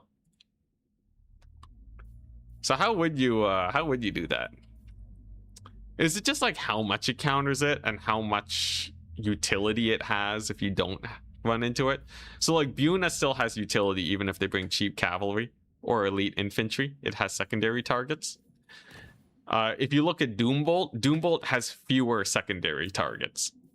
So you could say by that measurement, Doombolt is a less fun spell because the only thing it's really targeting are your low HP single entities. And you're not really going to use it much versus infantry. So there is that. I think that's probably the clearest example. It's probably, yeah, I would say that's a good measurement. Nerf tanky lords. Yeah, Tamarcon on the Toe Dragon got a huge HP increase, actually. It's like, what, plus 2,000?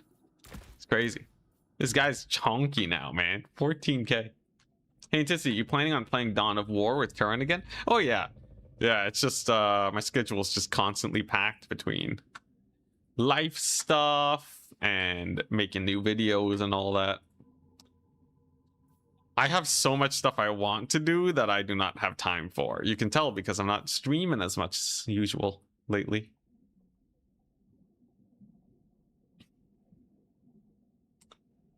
What is Nurgle gonna do? Bring its horrible mobility. Oh, Nurgle's counter to mobility? Yeah, if Nurgle didn't have Buna and their cavalry are weaker than other factions' cavalry, you actually don't have many options to stop the Cav meta that's going on right now. You have a few things that you could do alternatively, but like Rot Knights alone can't carry you. Chaos Knights are atrocious. So, you know, it's kind of like a necessary tool. They get a few freebies for Cav picks.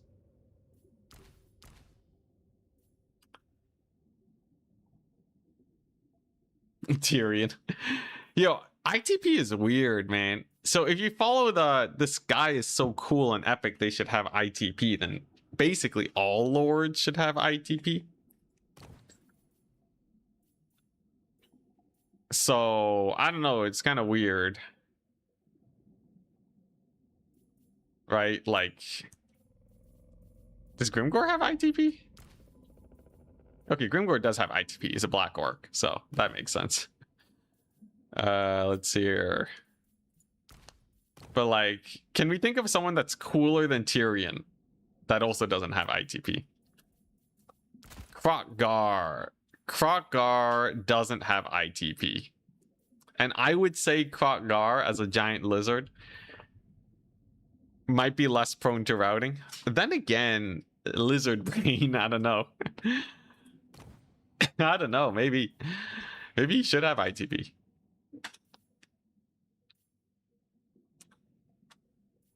I wish ITP was more than just like a terror and fear reducing thing. I wish ITP actually like stopped you from rampaging or something.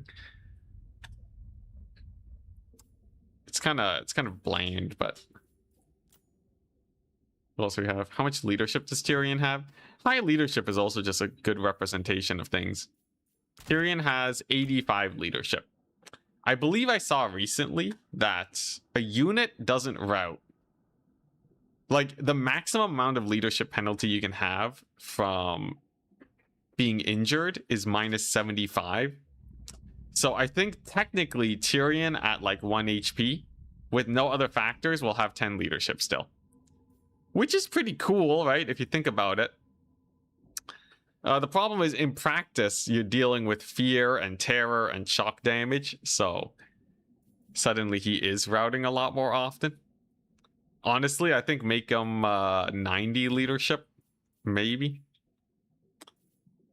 He also just has like no HP. 5,000 HP actually for a horse character is like nothing. I think you give him more HP and he already becomes harder to kill. Or harder to route because it's percentage HP loss that does it. Archaon has 7,000. Archaon's like 2,000 more than Tyrion. It's crazy. Archaon's also 85 leadership. Yeah, okay. Okay, yeah, no, I think this is starting to make sense. Although Archaon does have ITP, so... let's see here. Let's take a look at Alberic. So Alberic has 75 leadership. Tyrion feels like he should be a lot cooler, though. He feels like, especially because he relies on a heal to proc, and he routes before the heal procs. That just seems like bad design. Remember when all cold ones and lizard rampages all the time? Oh, yeah. It's been so long, but yeah, lizardmen rampaging 24/7 was kind of crazy.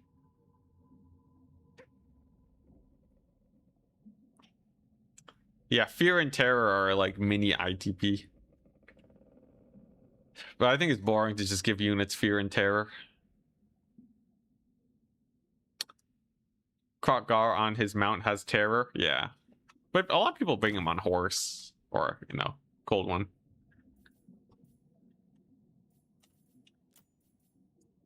If you put Frains on a horse... So Frains on a horse has 80 leadership. Tyrion has more leadership than Frains on a horse. Which... Wait, Frains on a horse has IDP? Oh, Nelly. Oh, Nelly. Wait.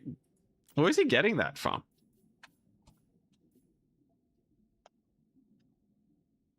Malice should get auto transformation on low health. Oh, that'd be interesting. Maybe a little boring though. I think there's other ways you could do it, but I don't know. I don't think Malice he doesn't run into the same issue that Tyrion does though, because he can still activate his ability whenever. Tyrion just kind of, yeah, it's rough.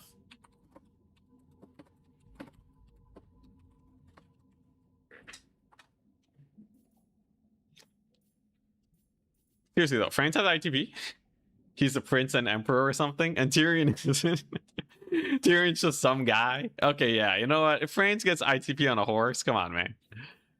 What do you mean? I guess Frain, you know, Tyrion, he's sitting up in his palace. He's just a hoity-toity high elf. Never seen a monster in his life. Used to be able to land on Miao Ying with the dragon and terrify her like she's never seen a dragon before. Oh, that's hilarious. She lost ITP on foot. Oh, man. Yeah, Tyrion's jump change. Get him out of here.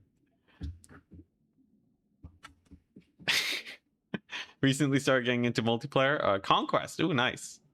Having a lot of fun with Nurgle. That's good to hear. That's really nice.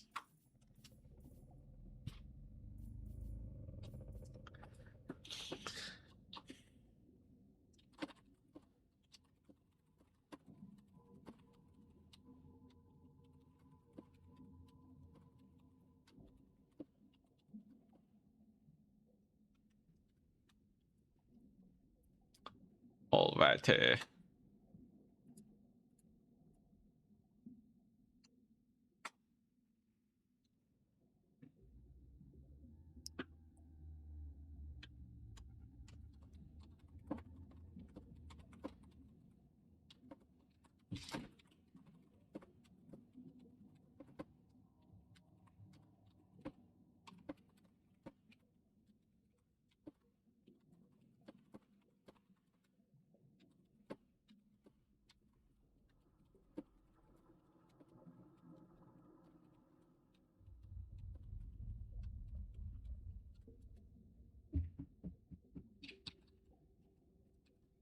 Just sending some messages while we wait for the next round.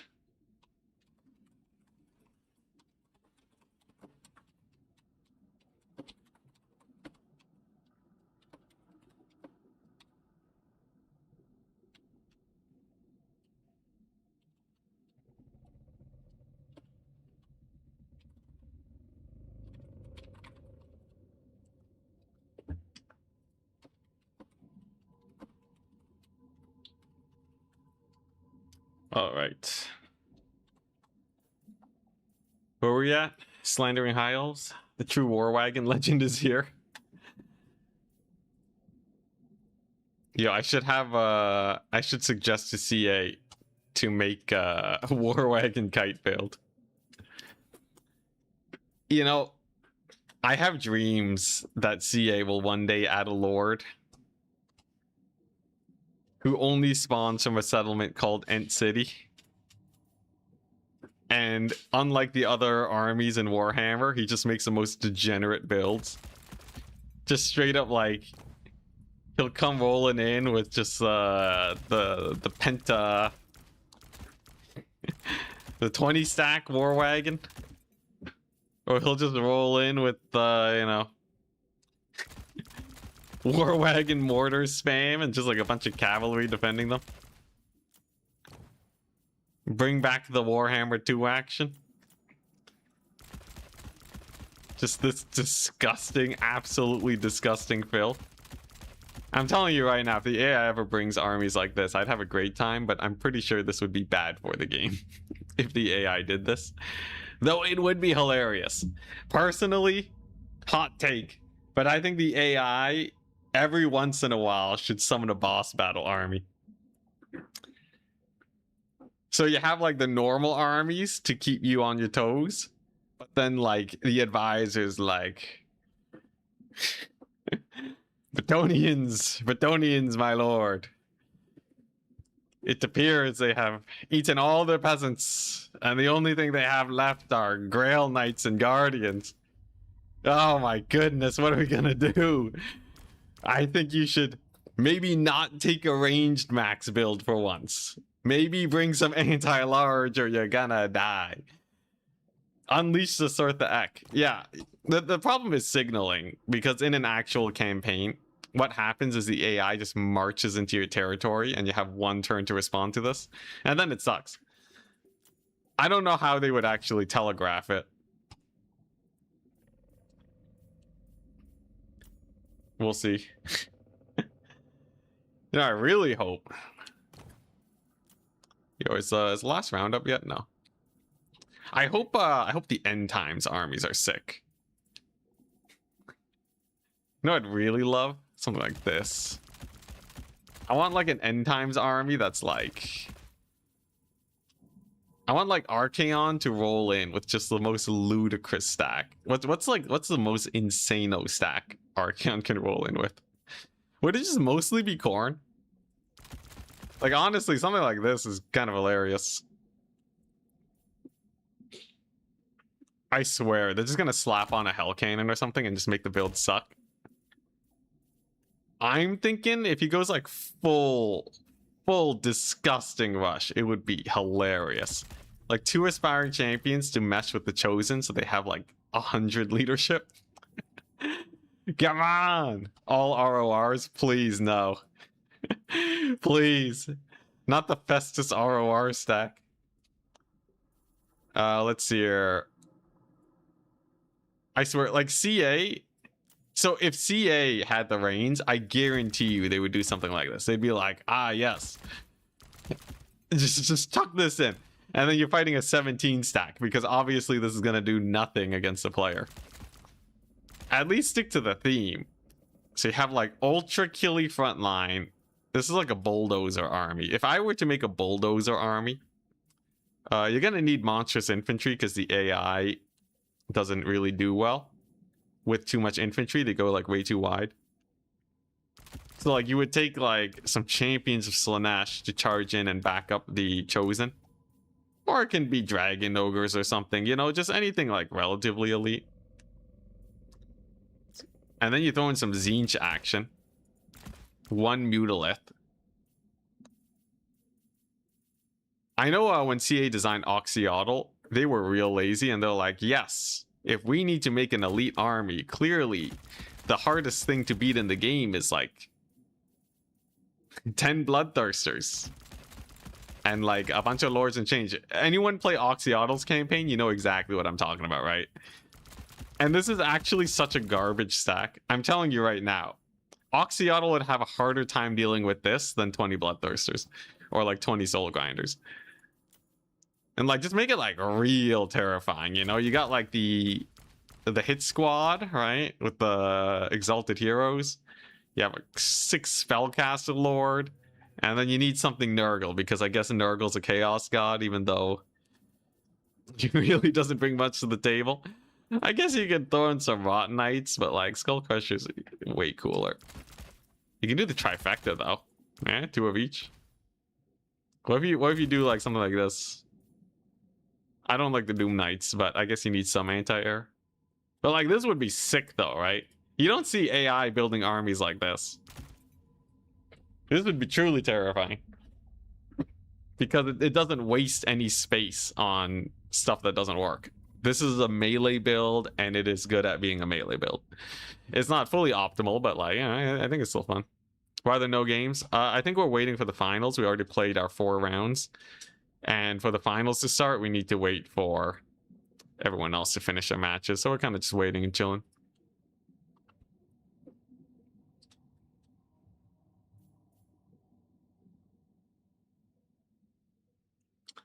Hey, Anticity, the one Nurgle build that uses area... What's this?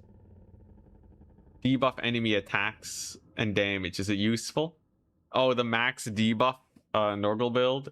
It's not that good, sadly. Here's from Brazil. Hello. Yeah, the max debuff Nurgle build. So I believe the way it goes is you get like a Chaos Lord. He can reduce melee attack, and he has this Icon of Virulence. And then you stack that with the Barons of the Bog. And then you take this guy and you take Soul Blight. So that's minus 25, minus 35% total, minus 55%. And you can even cast Soul Blight twice. And it'll stack because it's different between upgraded and unupgraded. So that goes up to 80% damage reduction. The problem is most combats last 2 minutes. And the debuffs only last for like 20 seconds because they all have different times. So it's not that crazy because you're spending a lot of money for 20 seconds of invulnerability. And we actually already have something very similar with the Grand Cathay. If you look at this. So Jade Shield, you can stack spells to get, you can stack spell amplification to get this to like 88%. Maybe not 88, but you can get it to like 75%, you know, truly ludicrous levels. And it costs 6 winds of magic overcast. And the problem is that it's just not that good of a spell. It's just not that good. It's crazy, but actually 20 seconds of near invulnerability is not that good of an ability.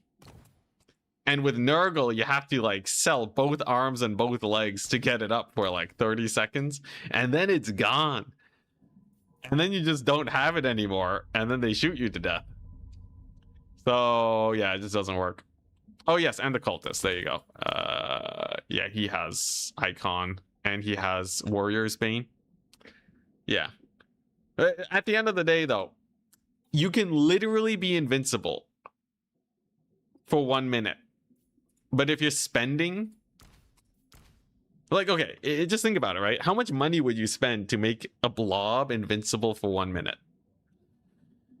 Maybe if you're rushing in and it's also invincible to ranged, but it's like, it's just not that good. If not taking damage was good, this would be the best spell in the game. Wow! AoE! AoE 35 seconds actual invulnerability. Holy crap. And you don't even need setup. How much does it cost? Only 200? I wish it was good, man. That would be sick. You even see Korn with this guy, the Blood Speaker.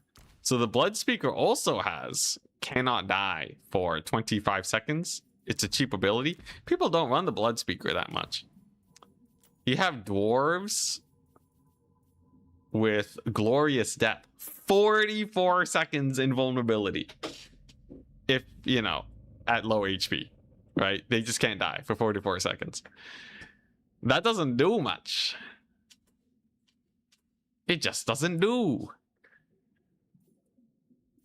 So yeah, until these abilities become like, you know, this one is probably one of the best ones of the bunch. Because dwarves have a lot of slayers, the range is good, the duration is 40 seconds. But this one only sometimes sees play. That's a crazy thing. This ability is really good by a lot of measures, and it only sometimes sees play. It doesn't even make dwarves meta. And it's so simple. It's 150 gold and a lord you like to take anyways. You don't have to go out of your way like poor Nurgle, man. Oh my goodness, you have to go so out of your way. You have to run a cultist, which no one really likes running right now. You have to run the Barons of the Bog, who die really hard to cannons. I guess if you just run the cultist, Barons of the Bog, and Soul Blight, it doesn't even last that long. Yeah, nah, it's just not. It's just not cooking. You can't. The math doesn't work out. Yes, Red Cresteds also have an ability. It's not passive. Maybe there's a campaign passive that does it. But the Regiment of Renowned Red Cresteds. So they have a cannot die ability. And this unit does see play. It's 20 seconds only, which is actually pretty nice. And how much money are you paying to get it? 250 for a single unit.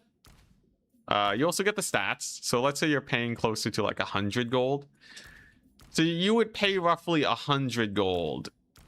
Now, people don't run normal Red Cresteds.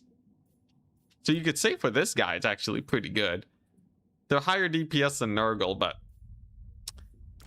technically, well, no, they also get Unbreakable. If they didn't have Unbreakable, would you still use this ability?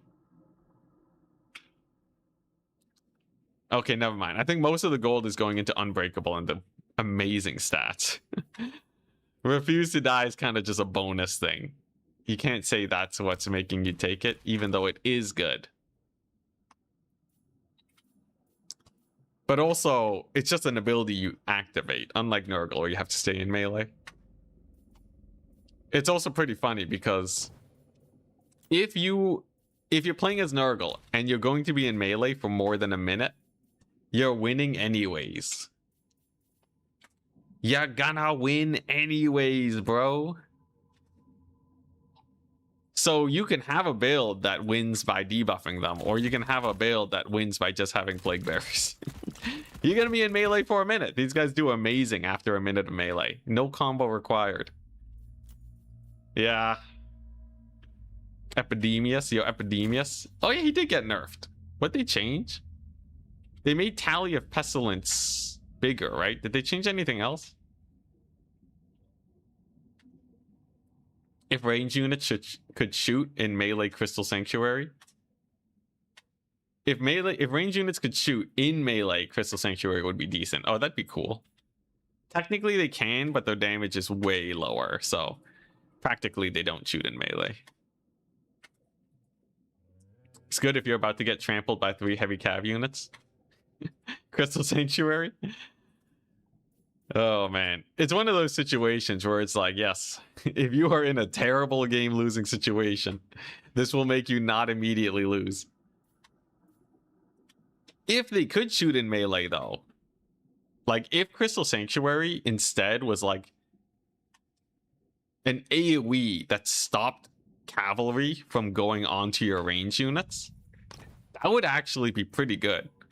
I think I would probably spend like, I don't know, maybe like 9-ish, 8-ish winds of magic to have an AoE that just makes it where your range units just don't get charged.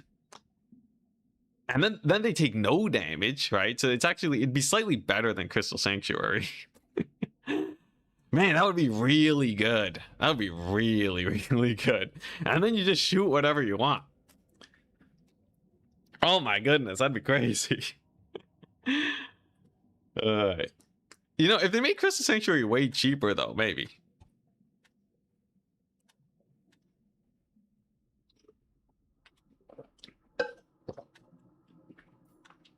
Makes Nurgle look viable for someone without any micro skills.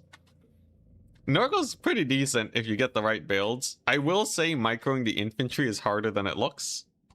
Having helped out some other people before, from what I can tell, microing infantry to their full potential is actually really hard when you have really wide infantry armies. Because you need to make sure you flank with them, you gotta make sure you don't blob with them. That part's probably the trickiest, but once you have that managed, Nurgle's really good as just a raw infantry faction. That's already a Skaven spell. That's true. Skaven have a small bubble that also pushes away stuff. Yo, is that the tech? Boss Sauce, happy to have you here, by the way. Long time no see, man. That's true. That's very true. Take a look at this guy. the jankier net of Amantok. Where's it at? It's this one. Veil of Shadows. Has anyone done the insane Veil of Shadows on Rattling Gunner's tech? You just plop it down and then they just shoot away like no one's business. If they made Veil of Shadows a 100-meter bubble, so radius 100 meters. Wait, okay, Boss Toss, question for you. All right, as a high-level player, would you run Veil of Shadows if it was 100 meters in range? I think I might. That's like starting to get really absurd. That's twice the radius of Alberic's anti-large buff almost. So like we're talking pretty ludicrous. You can cover your whole army with it. It would be so good. Maybe you can make a blob of ranged, and then you just have 2 casters with Veil of Shadows just alternating. Yeah, that would be sick. I would love that. The Skaven no-go zone. The get off my lawn spell. Now that would be hilarious.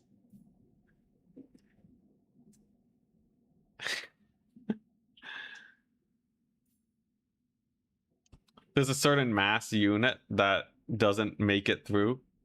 Does it stop cavalry? If it stops cavalry, then yeah, that'd be kind of sick. It's like a reverse net. Almost, kind of, not really. Kislev already has Ice Sheet for massive AoE slow, yeah. On the cheap too, and no one really runs Ice Sheet. It's kind of crazy. I still wish CA would just make buff spells stronger. So glad I'm back. Happy to be here. Probably streaming 1 to 2 times a week. Easing back into it. But I don't really see a problem if they're even a little bit stronger, right? The real issue is like if CA can only do one thing, right? So in the poll that we did earlier, most people, even the people who are watching multiplayer streams on the reg, vote for they want a better late game in Warhammer single player, right? And let's be real, making buff spells more viable is not going to make the late game more interesting. And even on a personal standpoint, it probably makes sense for CA not to waste man hours on that, as much as it would be great to have if they could take a look. Let's see some Veil of Shadows tech. Yeah, I just do some crazy Skaven shenanigans at some point.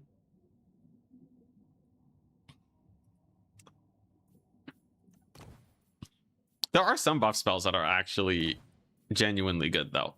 I was definitely too strong about the opinion before. That's life. Things are complicated. But Fist of Gork, here we go. Even like Harmonic Convergence. A lot of these spells are really good for fights that are not very long. So mostly if you have a specific kill ability. So rampaging the enemy lord. Also, we're still waiting on our top 4. It's taking forever. If you go for the fermented fungi, buff spells are really good because they're going to stay in combat and you're going to rip their face off.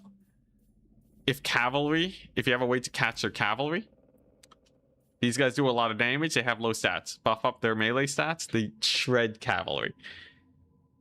Because the combat is already so fast, it means that they're fully benefiting from the buff for the full duration of the fight. That's pretty good. I wonder if you could have... I don't know. If you made buff spells better, is there any unit that it would become oppressive on? I don't know. I think it'd still be good. I'm still sick and tired of people just spamming damage spells like Wind Blast. Shiva style. On the topic of spells that should be buffed, Skitterleap should actually teleport units. Oh, that would be sick. Yeah, see, I have the tech for it. How would you do it though? Click the unit and then click somewhere else and then they just teleport? They don't have an animation for it. They don't really need an animation. You can just have a puff of smoke. But maybe I think it would be sick. I think it would be hilarious to actually have Skitterleap do that. But yeah, man hours, right? Man, like, what is this? What is this? What is this? Here we go. It's pretty solid for busting open cav engagements. It even helps infantry fights sometimes.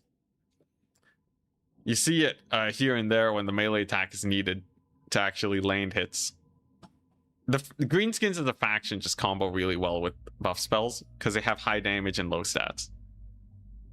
Like the whole faction is high damage, low stats, which is the best thing ever for these spells. Okay, seriously though, how do you make Curse of the Midnight Wind good? You'd have to make it like Plague of Rust levels. How do you make a melee it? Does anyone really use melee attack reduction spells? I'm trying to think. Let's take a look at Gelt. Like, is anyone using Transmutation of Lead? Dude, Transmutation of Lead. What a garbo spell. I don't even know where you'd use it. Because you won't use it in cav engagements. It is a 50-second duration. But, like, you're not going to use it on infantry because infantry die to spells and cav charges. You're not going to use it in a single entity fight at the high level because any player worth their salt is not just leaving their lord in combat. Even a low-level player will just see their lord is not fighting as well as he should be and just retreat when they get low. So, at most, you just buy a bit of space with this. I don't know. 11 wins, but it lasts 50 seconds. Oh, man. This is why I say it feels like Creative Assembly has like a quarter of a person working on multiplayer. Like anyone who just looks at multiplayer for a little bit would obviously come across this, but there's just no time to update it, right? There's no time. I'll do what I can about having them adjust turn 50 plus at least. Maybe move it up higher on their priority list. something. Corn versus Corn to circumnavigate the magic resist of damage spells.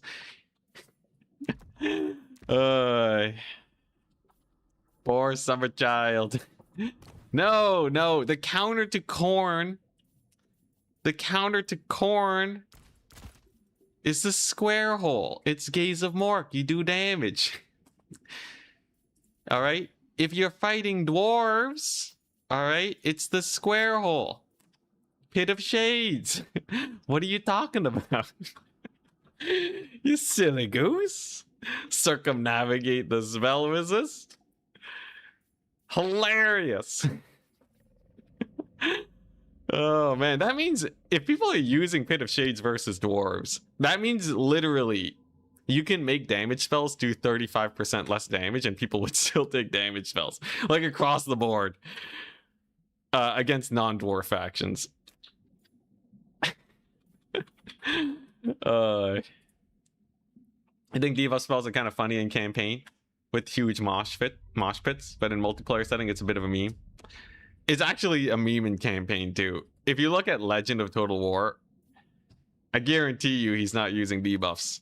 The easiest way to cheesy AI is you blob him up and then you hit him with some AoE. Done and done. Though I will say, in campaign, because spell stacking is a thing, in my recent video that's going to be published in maybe a day or two, I did some really fun tech with Doom and Darkness and the Withering with spell amplification. You can get like minus 30 leadership on units. It's crazy. So you stack a bunch of leadership debuffs and then it actually becomes useful. But you have to like combo it and whatnot. Realistically though, most people, anyone who's played an Empire campaign, what's their favorite spell on the Lore of Metal? All right. How many people are like, I love Transmutation of Lead? No, right? It's Final Transmutation. If you're in a blob fight, Final Transmutation. Yeah, like, obviously this is amazing, right? Like, no contest even.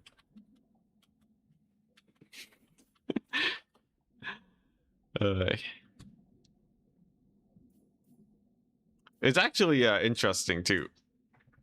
Doing the math. So the fun thing about this kind of stuff, the front line is you know, we're talking about volume versus surface area. So the front line is the more units you add, right? It doesn't scale as fast as the units that are in the circle. So if you think about it purely from a mathematical sense, Final Transmutation will always hit more. It'll have more of an impact when the fight gets bigger.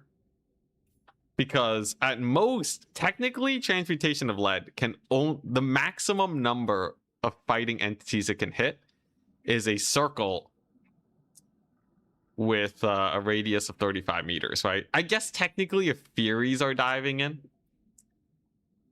technically if you have a bunch of flying units landing and you have a proper, like, every unit is fighting, it will be as effective as Final Transmutation.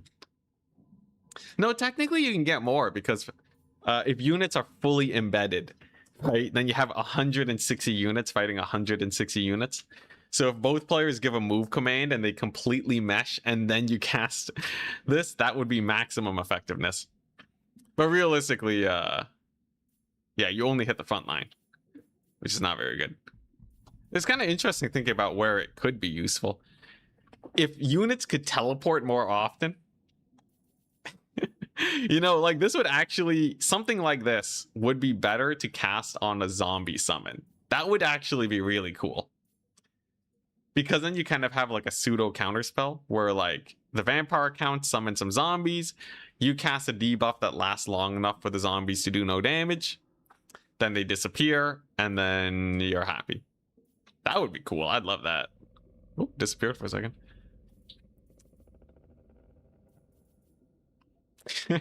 Yeah, and that's Corn Furies. Then they have so much attack that the negative melee attack barely matters. And the charge bonus. I think Corn Furies have a what? Holy 50, 60 plus, holy jeez. They have a 70 melee attack on the charge. And a charge bonus. They have more than 70. They have like a 72 melee attack. Even if you reduce it by 25, they still have a 55 melee attack, which means that transmutation of lead, like, just does nothing. That's crazy. There's a reason why people like Corn Furies, though. They are genuinely really good. Lead maxing. Yo, Smiling Gelt. It's been too long since I've seen that. What about an anti-heal debuff? So we have that in the game in the form of fire damage. Fire damage reduces healing by 50%. And fire damage is pretty plentiful on a lot of factions. And it even does bonus damage versus regenerating units, which is really good. You know how many times you see people just taking like Minotaurs though versus undead? Maybe not like Minotaurs versus undead, but like, I don't know, like even Wrathmongers, right? If you look at Wrathmongers, they have nothing that is like good against undead. The thing that is good against undead is 80 damage to the face. The fact that they just one-shot zombies. That's pretty insane. This is all you need to counter undead. Which means that any spell that reduces healing, even if it reduces healing to 0%, it's probably not that good. Unless it has a lot of range. And maybe AoE. In which case you just have a counter spell again, right? So they cast Invocation of Nahek AoE. You cast AoE healing negation. Which I think would be interesting. I think the game could use more counter spelling. Especially on some factions like the dwarves. It's a tragedy that the dwarves do not have a conventional counterspell. A real tragedy indeed. But like really, if they had a runesmith that had an AoE debuff, that is, you don't heal and it gives every unit in the bubble 50% spell resist, right? And you know, and it sets the unit stats to whatever their base vanilla stats are, right? That would be cool. Instead, we have Rune of Negation, which only partially blocks some damage. And I think it doesn't cast very quick either, which is also a problem with some spells. I don't know. Lots of potential. Counter spells like Missile Mirror. Oh boy. If Missile Mirror reflected spells like Fireball, that would be cool. It's too bad it has a 3-second cast time, so it always casts after the spell has already gone off. You can't reactively cast Missile Mirror, and it only works on artillery. And if the shot's been fired, I don't even know if it gets reflected. Dude, Kislev has some of the coolest spells that are just bad. Or not Kislev. Kislev and Cathay. Warhammer 3 spells. I like that they tried going for something, though. So fire just ends Nurgle healing. Like, it does, but, like, realistically, it doesn't. Realistically, you don't really get that much out of fire damage. How much are they going to heal, right? Any faction that really wants to make full value out of their heal, what they do is they disengage, group up their units, make sure they're not on fire, and then they heal. And that's what they would do regardless of if you had fire damage or you didn't have fire damage. This is why I said the counter spell to reduce healing needs range, because it stops them from just disengaging. Okay, Missile Mirror versus grenades is hilarious. That one time I got it to work was sick.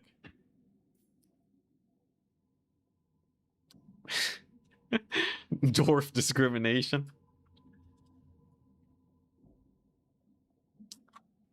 It does reflect spells if the Lord has a ranged profile. That's some crazy tech. I didn't know that. You can use it on the blue scribes above a terracotta, and it'll reflect the spell. Oh, that's jokes. I think I might have tested that before, but I forgot about it. Yo, it doesn't reflect Doombolt, though. If Missile Mirror, if the Doombolt would just drop and then just beeline towards their Lord, that would be sick. because Doombolt is actually a spell, you would have the time to reflect with Missile Mirror. Oh, that would be so sick. That would be hilarious. Think about the memes. Think about the memes.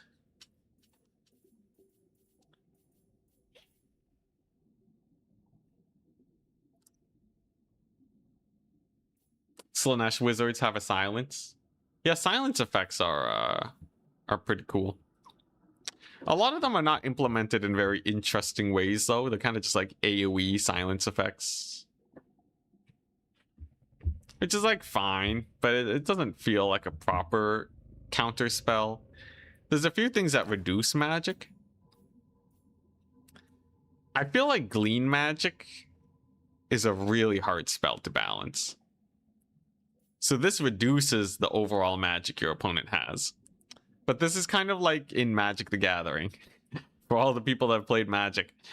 You know, any like card that mills through their deck. So basically you have a deck of 60. If you run out of cards, you lose. Most games you don't run out of cards. But there's cards that will just like remove the top card of your deck, right? And just like trash it, basically. And the problem is, if you don't get to the bottom of the deck, that effectively does nothing in most situations. And Glean Magic is similar. It removes the bottom of your magic. So if the game doesn't go long enough, it removes your current magic. You lose magic now, and they lose magic later. I feel like they're winning that trade. So they gave it some spell mastery, and they made it silence, which is pretty cool. But like, it's not quite there. It's not quite a counterspell. Let's make the cooldown 50 seconds longer. I've brought up the whole cooldown thing. You don't gotta tell me. I think some cooldown buffs would be sick. Imagine Barona's Time Warp on like 2 minutes. That actually opens up so much cool stuff. And it can't be OP. If you Barona's Time Warp a Dragon Prince, and then it gets Buna'd, the Buna caster still wins. It can't be that problematic, right? Damage still counters buffs because you're killing the unit. But like, it would be so sick seeing a Dragon Prince zoom around at 100 speed for 2 minutes. Like, come on. It'd be amazing. Zenith Shields as a light spell is too OP. Technically, nothing is too OP. Anything can be balanced by just setting the gold price. We learned that with the Thunder Barge. At least it was showed via the Thunder Barge. It went from people being like, this is the worst unit in the game. This is terribly balanced, to actually it's in like the perfect spot right now. Enough to be used, but expensive enough where people absolutely destroy Thunder Barge builds sometimes. And it's not hard to bring the counter tech. It's like actually a unit with a bunch of back and forth. And it's just setting the price. So having like the Lore of Light give a bit of Zenith Shields. Yeah, you just like adjust it. Adjust the prices a bit and then you're good. I think one of the problems is CA's really beholden to this. So the spells. The range of spells is 100 to 200. In fact, the range of all abilities is 100 to 200. So, like, no ability can be too strong or too weak. Like, they have to hit that sweet spot. I can beg Creative Assembly to make Star of Avalorn cost 400, and they'll just make, like, Alarielle 200 gold more expensive. I don't know why. Like, clearly they're very beholden to this game design decision, but like, I actually just don't know why. Maybe it's just a time thing. It would take too long to adjust it. Maybe it's hard coded in. I don't know. It's actually crazy. But you know, that's another one of those things that's just not important enough to even spend time thinking about anymore. Oh my gosh, do I finally have my opponent?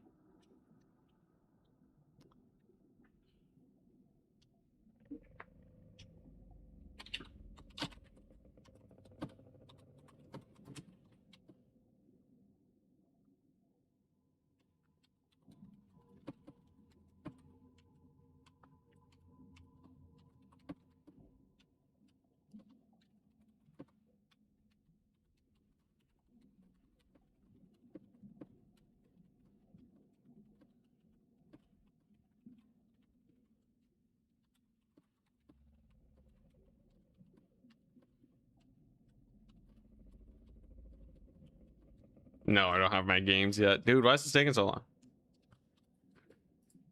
let me message the players. Well, let me message Storm.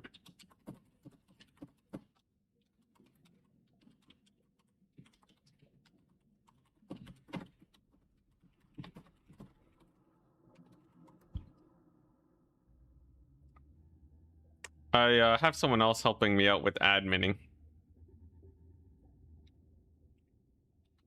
I think CA is afraid to change stuff. If you look for unit portraits, there's like 8 different naming conventions and conventions and conventions for where the unit PNG should be. I will say one of the biggest things for Warhammer 40k is the fact that it is a new engine. So theoretically, there won't be as much spaghetti to dig through to get changes implemented. That's my hope. That's like my ultimate dream. Be'lakor. Is Be'lakor so stupidly expensive for no reason? I have a good explanation for you. Because I was there in the beginning. When Warhammer 3 launched, the factions had nothing. So Nurgle, I believe, had Nurglings, Plague Bearers, Exalted Plague Bearers. And like this was literally all their infantry. I think that was actually it. Did they even have Forsaken at the time? Maybe not. Did they even have Rot Knights? Holy. I think they just had Chaos Knights. Anyways, the factions sucked. The factions were hot garbage of the highest magnitude. So, with Be'lakor being in the game, if Be'lakor was balanced to be the same strength as other lords, then Be'lakor would be way too strong. And in fact, on launch, Be'lakor was actually pretty decently strong. A lot of people were running this guy despite the extreme price. Because the power level of the game was so much lower. But once the other factions were added, Be'lakor kind of got left in the dust. And there were just way more tools to deal with the big single entity. For example, skirmishers is one big thing. Kislev was the only faction that had skirmishers, really. And they weren't even that good. So, big single entities are just naturally going to be stronger. I think fights were a little bigger too because some people were getting a lot more resources. And all that means that CA just balanced Be'lakor to be at the right level in that meta with very few factions. But the world has changed. And now Be'lakor is just ludicrously expensive compared to everyone else. Is it a new engine or is it a new engine? I don't know for sure. I think it's new enough where I'm pretty optimistic. But we can never know. It's we'll have to wait till we see it. But hey, once I get early access, you can betcha I'm going to be giving CA all the feedback. Okay, seriously though, where are these people playing?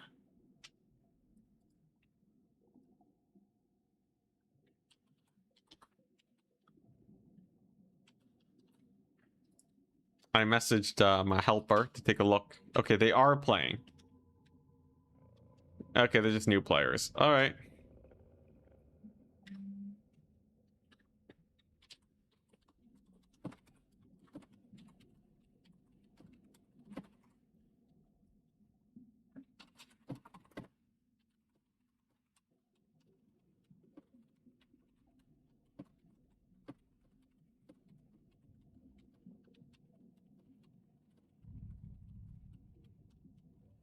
I'm messaging the website guy that made the tournament website about one thing I'd like to see different, and that's that top 4 just gets started once it's clear who's in the top 4.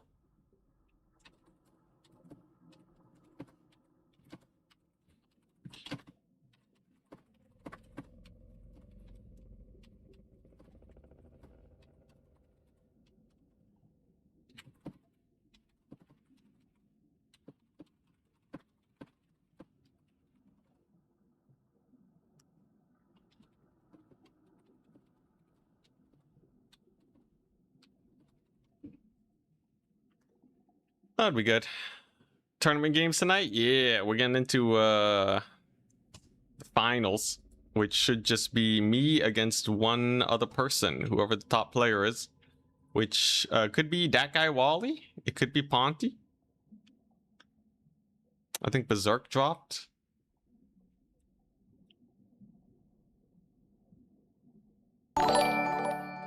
Whoa, what just happened?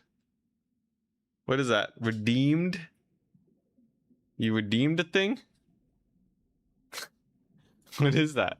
So it's just like an elf hate gif? Using Nurgle to purge the filthy knife ears from the world. I did beat the Dark Elves earlier.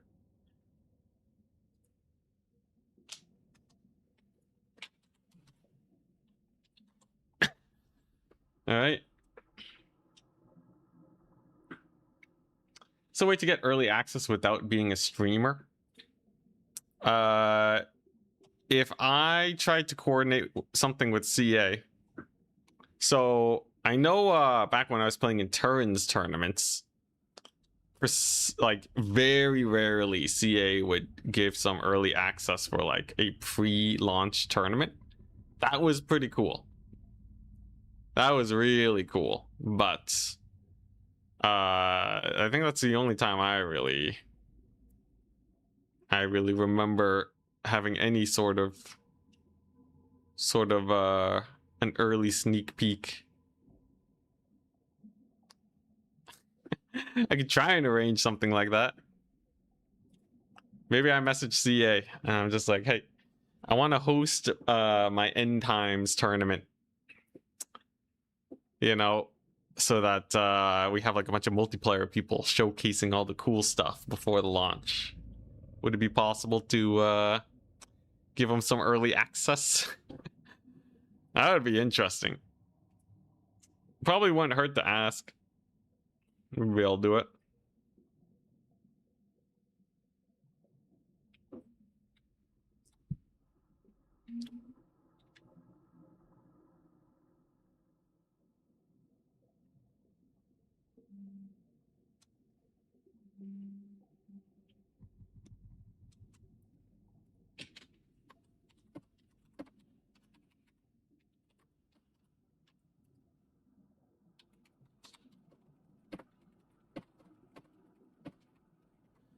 All right. Bits redeem for making the GIFs gigantic, the emojis. Nice. I think Tamarcon is the only good Nurgle character to play. Kugat has 2 insanely broken character traits in his spawn. And the other one we don't talk about. It took me a second to even think about who the third one was. Yeah. I think Kugat... I don't know. Kugat doesn't really feel like that fun of a campaign to me. I don't mind having strong characters, but like just mechanically, there's just not much going on. There's not much in micro. It's kind of just like, you know. I think last time I checked in, Kugat's meta was just spamming Nurglings.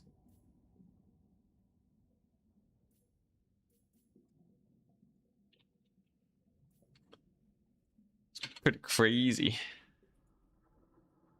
But yeah, I think we are starting now. That guy Wally. Oh, it's finally done. Yo, yo. Finally.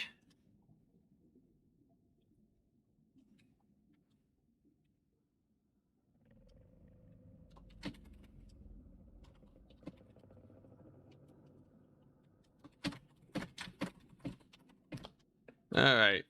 Chaos Dwarves. Oh, that's a fun one. I should do Edge of the Darkwood.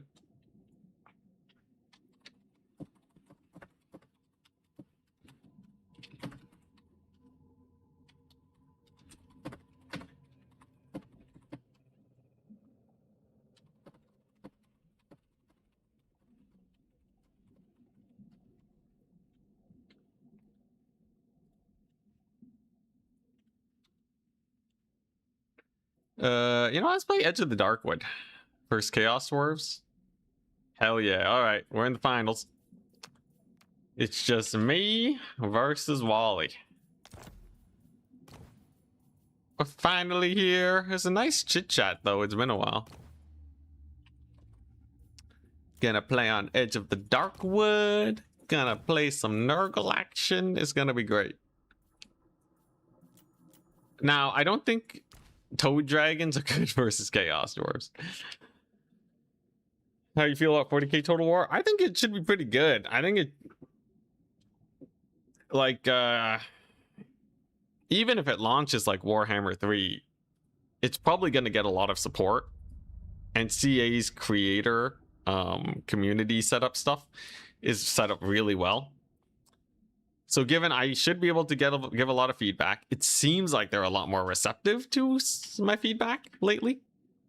I don't know if my big push to fix range units is what got them to fix range units. But yeah, for game feel and all that, if I have any level of sway more than I did in Warhammer 2 or Warhammer 3, then there's a lot of reason for me to feel better about it. So I'm pretty optimistic. I don't think it'll be a perfect launch though. Like, CA just has too much of a bad track record. But typically it seems like they stick around to polish things up afterwards, after the fact. And that is what I look forward to. Now, Chowie. The Chaos Dwarves. He's already ready. Oh no. Chaos Dwarves have some real menacing stuff. They got some real doozies. They have the heavy artillery. They have some infantry shenanigans. Are Rotflies good versus Chaos Dwarves? They got some annoying skirmishers. They have lots of armored stuff. Rotflies do have armor-piercing damage, but they might get shot to death. I might try some crazy stuff, though. Maybe we try some absolutely insane things.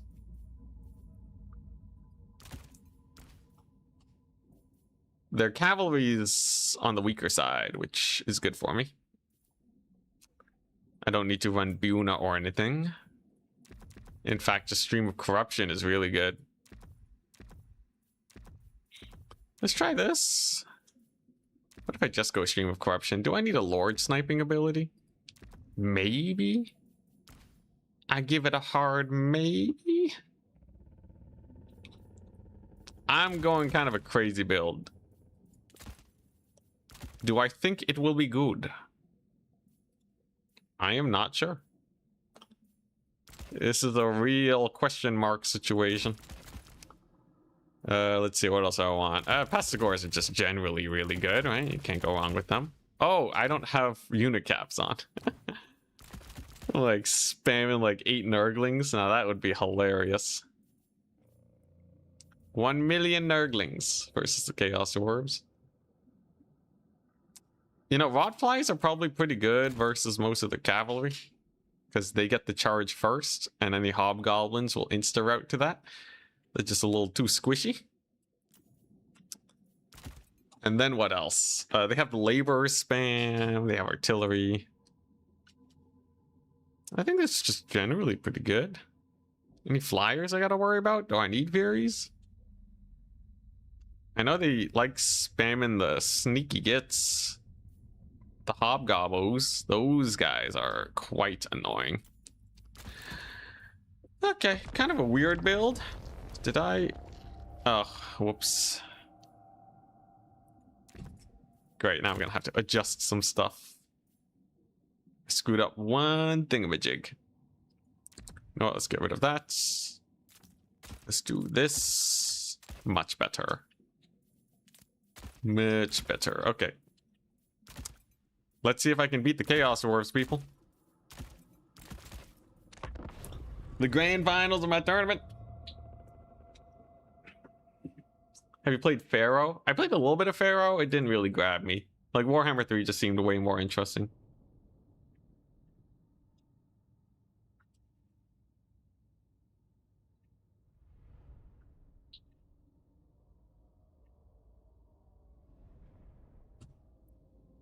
All right, here we go.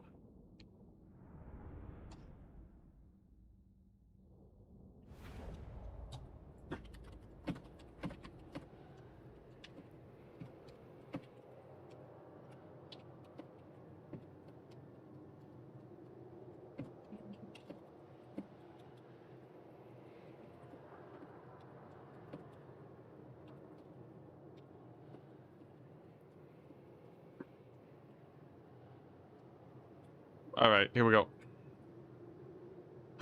So many messages. So much to do. 40k looks like it would fry your PC on launch. There's always settings. I guarantee you they're gonna have the settings tuned up so that you can lower the graphics until it's runnable.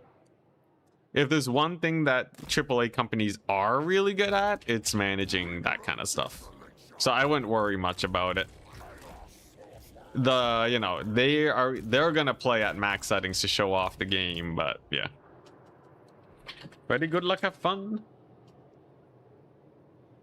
All right.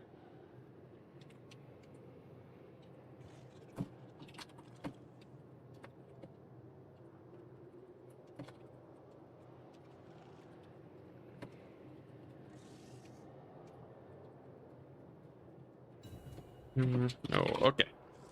Let's do this. Gonna go for early capture points. Always nice. It's a mobility build. We got Iron Demons. We're gonna see if big old Tammy on his dragon's gonna be able to deal with that. Got my Noxbringer. As usual. It should be good. If it can run on an Xbox, it can run on PC. True. What we got? Overseer and Overseer. Okay. Got a little bit of a Bunicaster over there. Gonna see if I can sneak a fast pot shot on these guys. No, he's a little too fast. Shot still goes out. And it still hits. Lucky me. A decent start. And our eyes are getting dry. Chaos Warriors are here. He's gonna summon the Bolt Thrower. You might think Frog's a bad versus Bolt Thrower, but it has too many targets to deal with right now. I don't really see a big issue there. And I'm just gonna play the long con. Gonna turn on Fire at Will on this here Noxbringer. How good are you at dodging? Oh, look at that. This guy's actually juking. That guy Wally. With the sick plays. Interesting. I'm not used to people being this aggressive with the Noxbringer dodges, but I like it. Who's more expensive? The Overseer is really cheap. I think it's better to just kill the Demonsmith Sorcerer with Rancid Visitations. And just call it a day. We're gonna take a pot shot here. Try and save them Nurglings. Okay. And then we're going to drop it like it's hot. Speaking like Thurin. Whoop. I think I friendly fired my poor Nurglings over there. A little unfortunate. But yeah, I just want to bully that Overseer a little bit. He's gone for artillery, which is generally quite slow. I don't expect him to be able to have much pushing power or anything here. I will say he's really bullying my rot flies, which I do not like. But I'm also killing his caster. So if I just force a caster resummon, I think I'm just happy with that. That just feels good. Let's see what we can do about these rot flies. I don't want them taking so much damage. It's making it a little awkward. That's a pretty decent fight for them though. Rot flies are just good. They have pretty ludicrous combat stats. And with the help of the Noxbringer, I don't think I have to worry much. Then we'll just give up the middle because I'm going hard on the flank. We're gonna have a pretty good route over here. Very nice. Rot flies are alive. And that's gonna get me this capture point. Noxbringer's doing great. And soon enough I should be able to kill off this Sorcerer. I think I might need another Overcast Rancid Visitations though, but that's okay. Kind of a slow burn game, this one. I have to be a little careful. Tamarcon has to be extra careful. Ooh, that's a nasty Noxbringer shot though. Most of your value is going to come from the Noxbringer. And as you can see there, pretty vicious. A little bit of value on those guys. You love it. Very good. We're going to have a Iron Demon barreling on in. We'll see if I can catch that with a couple loots. The Noxbringer is just going to get yet another volley over here as Tamarcon dodges. A little bit of a precarious situation, though. Thankfully, value is still in my favor. I thought it wouldn't be. I'm actually quite surprised that we are doing so well. This is just a good fight, actually. Pestigores on that armored infantry there is just good. Okay. Archers are on the move, so this is actually a good time to use my breath attacks and my Noxbringer. Okay, Pestigores are doing pretty well. They have to be a little careful, though. They overstay their welcome. That can go bad very quickly. I still have a double cap. That's good. Now, this is not going as perfectly as I would hope for. I think things could be going slightly better. He has his guns over there. I don't like that. Yeah. Oof, my poor flies. They really did not do well there. Very unfortunate. But at least I should be able to shut down most of the ranged. Hey, there's the Noxbringer shot. Yeah, the Noxbringer just hard carries at the end of the day. Ooh, don't... Gotta make sure I don't lose that sorcerer, though. That could be really bad. I gotta kill off his caster over there. Okay, at the very least, this flank side is going amazingly for me. And that caster's definitely dead now. I just need one more Winds of Magic, and he's a goner. Camercon's gonna get that sick breath attack. Very nice. Oh, and he chucks one last Buna out before he dies. That's actually very smart. At least I don't think he'll kill off the horsemen, but it's still very painful. Okay, there we go. Mass route. On the Chaos Dwarves. Very good. Caster's now dead. It's huge. I'm making a little bit of a misplay in that I'm fighting multiple fronts at the same time. Usually the rule of thumb is don't fight on multiple fronts because one of them is losing. And because the trains are here, this one is the losing one. So I'm just gonna dip. There's no need to stay there and lose everything. I should be able to get my heal soon. Gotta shut down those blunderbusses though. And yeah, see, this disengage is smart. It stops the trains from getting value, and I'm farming over here. So that cannot be going better. That's just great for me. And this is going to preserve many of my forces for the future. Then we'll use Rot Flies to stop the trains from bullying that force further. We definitely would not want that to happen. And then I'm going to get a fat heal. Now here's the thing, right? He has fire damage, so technically this is not the most valuable heal. But like, it doesn't matter that much because it's still pretty chunky at the end of the day. Camercon is doing great, and I'm in a blob, which means that it's just going to be a lot more valuable hitting multiple targets. So like, I don't really care about the fire damage. Now, if fire damage was minus 100%, that'd be great, but CA really don't like those extreme numbers. And maybe even that is just straight up too extreme. But regardless, it just kind of shows that the counters in this game are very soft. That's the main thing. So I'm sensing I'm starting to lose this area, by the way. It's probably better if I just straight up back up. I think we will do just that. The trains are not too problematic. We finally have the mass to just straight up shut them down. And if I just keep spamming mass this way, I'll be okay. Then we disengage from here, where things are looking a little bit more sketchy. Then I should be all right. Man, that bolt thrower, though, is probably having the time of its life. It actually got a lot of value on Tamercon. Kind of crazy how much value I gave it. That's definitely my bad. But you know what? At the end of the day, as long as Tammy lives, the value is basically meaningless. Mostly meaningless. One of your units has been destroyed. I should be able to steal this point 2 very soon. I'll just check out a Stream of Corruption here just to finish this fight a little sooner, because I really want to push in and get that point secured, because now the Chaos Dwarves are under time pressure, and time pressure is not where you want to be when you're even on value. The rough idea here is I can now easily trade tickets for value. I swear, if Tammy dies, I can easily trade tickets for value, and then with that value lead, get the tickets back because they're behind on tickets. It's just a very, very rough situation to find yourself in. And that's why, while the artillery did get value on Tamarcon, it was not a strategic. It did not strategically win for the Chaos Dwarves. They're going to find themselves in a pretty rough position.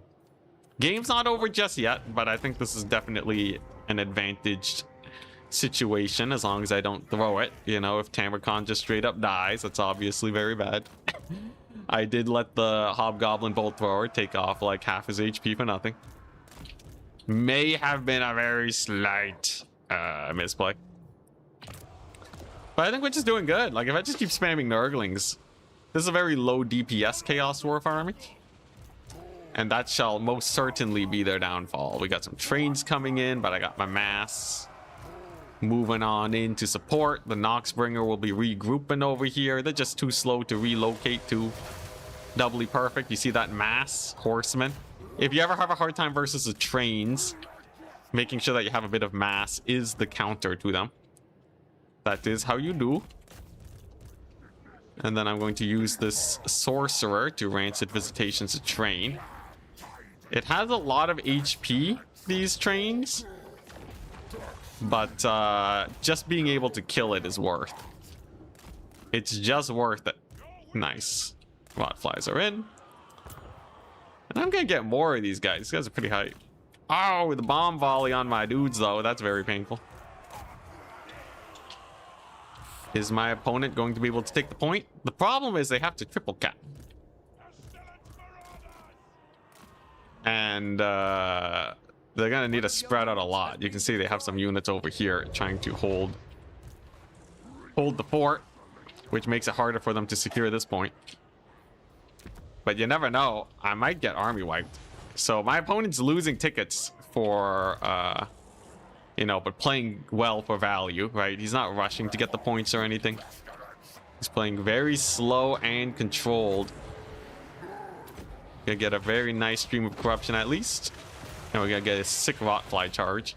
So I'm gonna try and counterpunch essentially and get some value of my own. Tammy is still alive. And if I can just hold this point, that'd be great. I don't know if I will, though. He's trying to sneak some units over on the far side. Nurglings will be able to stop that. Hold, dang it, hold. Maybe it doesn't matter that much. Even if he does get this point, it's not the end of the world. He does get it, though. He does get it. And the train does live despite the Rancid Visitations. He routs my caster. It's kind of brutal. But if I hold this point, I'll be okay. We're putting a lot of pressure over here. I think I'm going to sneak a Nurgling because that just wastes a lot of time for him. I'm kind of stuck in this fight. I kind of have to stay here. So just drop a fat heal. Tamarcon is, he'll live at least. And I just need enough to hold this area. Now, does Tamarcon beat the Hobgoblins here? Because it would be very embarrassing if we lost this horribly. Would not want one of those to happen. But who knows? Maybe these guys absolutely crush shit. Tamarcon does have his ability. I'm hoping he like overcommits with these guys and then Tammy just kills them all.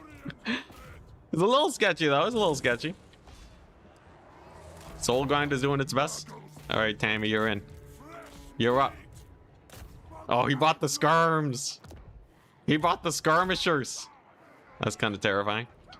At least the trains aren't able to get in here. If I get the Noxbringer here too, we'll be good. You can see Tamarcon does 1,000,000 damage. That 2,000 HP buff, by the way, if it wasn't for that, he would have died by now. Very important to note. Now, how greedy is he? I summon forth the secret weapon. My opponent's greed. Tamarcon isn't gonna die. He's too chunky. Nurgle's been buffed, son. I don't know if you heard, but Papa Nurgle is here ready to cook, I think. Come on, Tamarcon, don't you dare die to like a random train or something. I have to hold for 100 more seconds. That's a long time, actually. That's actually kind of a long time. That is a decent amount of time that I must hold out for. The Noxbringer will certainly be able to help, though. All right, how greedy is he? How much does he want to jump the Tammy? This is a wild game, actually. Okay, we got another route. Huge. We're gonna try and draw the train into the trees. Thing is, if Tamarcon dies, that's like disastrous. I can't afford to let him die. Has his thing procced yet? If I get him close to the enemy lord, he will actually be able to use his ability. He just needs to not die. He needs to not die and get close enough to that lord. Come on, Tammy, get in there. If he can get that heal, it'd be huge. Oh, he's making a beeline for it. He's going for it. Come on, Tammy. Get the lord. Slow down the Centaurs. No. Holy crap. Tammy died, guys. That's bad. Oh, that's bad. I think we might have lost. It's close, though. Dude, if he got to that lord, that would have been a game changer. Okay, maybe Nurgle is still weak. Is there any like fast steal I can do? Oh, those sneaky gits. Come on, Nurglings, you're better than this. Can I do a fast steal maybe? How much time do I have? I only need to get a point for like 20 seconds. That's doable. How's my Noxbringer doing? It's dead. No, not like this. Okay, we're gonna make a play. Sneaky gits have no chance of defending this, right? He just summoned over here. I need to get this point quickly, though. That's the problem. Dude, Tamarcon, man. I can't believe it. If only he had 2001 more HP, then we could have lived. Oh, man. Getting hit by those early bolt throwers was a big misplay, wasn't it? That may have doomed me. We will see, though. It really depends on if my opponent has a bunch of sneaky gits here or not. We're going to keep grinding here just to keep these units busy. He gets in the Wolf Riders and he summons some Chaos Dwarves. So that's a pretty slow force, actually. If the Pestigors get here fast enough, we're good. I don't know if these guys will even show up in time. It's kind of hard to say. I think I need more mobility. Okay, this is good, though. This is good. So we're going to have some Pestigors. We're going to get a nice horseman charge on these sneaky gits. That's very nice. Okay, here we go, Nurgling spam. I don't think they're gonna make it in time, though. I think my opponent's gonna... I think he's barely gonna hold it. Because how long will it take me to capture this point, right? It's gonna take a while, is the problem. Okay, there we go. We got the slow. We gotta have 2 units, and he has not much here. Oh, it's gonna be close. It's gonna be real close. I hope he tries running away and we rout these guys. That would be the best. Okay, it all comes down to a game of seconds. Crap, they barely held. They barely held. I can't believe it. That's so bad. No, he's gonna have these skirmishers show up anyways. But if I routed these guys immediately, maybe I could have fought at the edge. Maybe I can still fight at the edge. Oh, he's barely gonna get enough. GG, well played. Memeing too much with the Tamarcon. GG, well played. That guy Wally wins. Nurgle. Woo. Crazy match. Crazy match. I definitely could have won that if I just didn't take so much damage on Tammy. I had some crucial misplays. But that was a good one. That was a fun match. I was the greedy one. I shouldn't have summoned that third Nurgling there. One more Nurgling on my home point would have just won it. But he had the one sneaky git at low HP chilling in the trees. That's a time where stealth actually paid off. The Iron Demons did really well. I misplayed my Angels of Decay really bad, though. It happens. It was fun. Let's take a look. Plague Drones were okay. At 800 gold, it's a lot more acceptable. But you have to be very careful. They did not solo the trains, which is why I brought them. Will I be streaming my match versus Snail Cream? Probably not. It's really early. I don't really feel like booting up a stream then. He got a lot of value with the Bull Centaurs, which I did not expect. Man, crazy match, though. Crazy, crazy match. I could have also tried sniping his Lord. Killing the Sorcerer was nice, though, because there was no opportunity to really resummon him. But, like, man, these Wolf Riders. Wolf Rider resummons were brutal. Skirmishers got crazy value on me. How'd my Noxbringer do? Noxbringer is great. Good stuff though. When am I playing him? I think like tomorrow. Tamacon was okay. He still gets shot, but the 2000 HP actually does make a pretty big difference. It's nice. I really misplayed not sending Tammy on the Lord right away. If I did, he would have just gone his fat heal and then we would have been good. Healing during the fire damage too might have screwed me. I technically could have backed off and then healed since I only had the one heal during the whole game. So he could have had slightly more HP. But then again, the blob was a good heal spot. So hard to say. GG, well played to that guy, Wally. It was fun doing a stream once again. But I gotta dip. I gotta go. Very fun though. It was very nice chatting with you guys. And I will see you guys next time. I don't know when I'll be streaming, but I'll try to get at least 1 or 2 every week, depending on if I'm feeling it, if the vibes are there. And I think that's it. I believe that was it.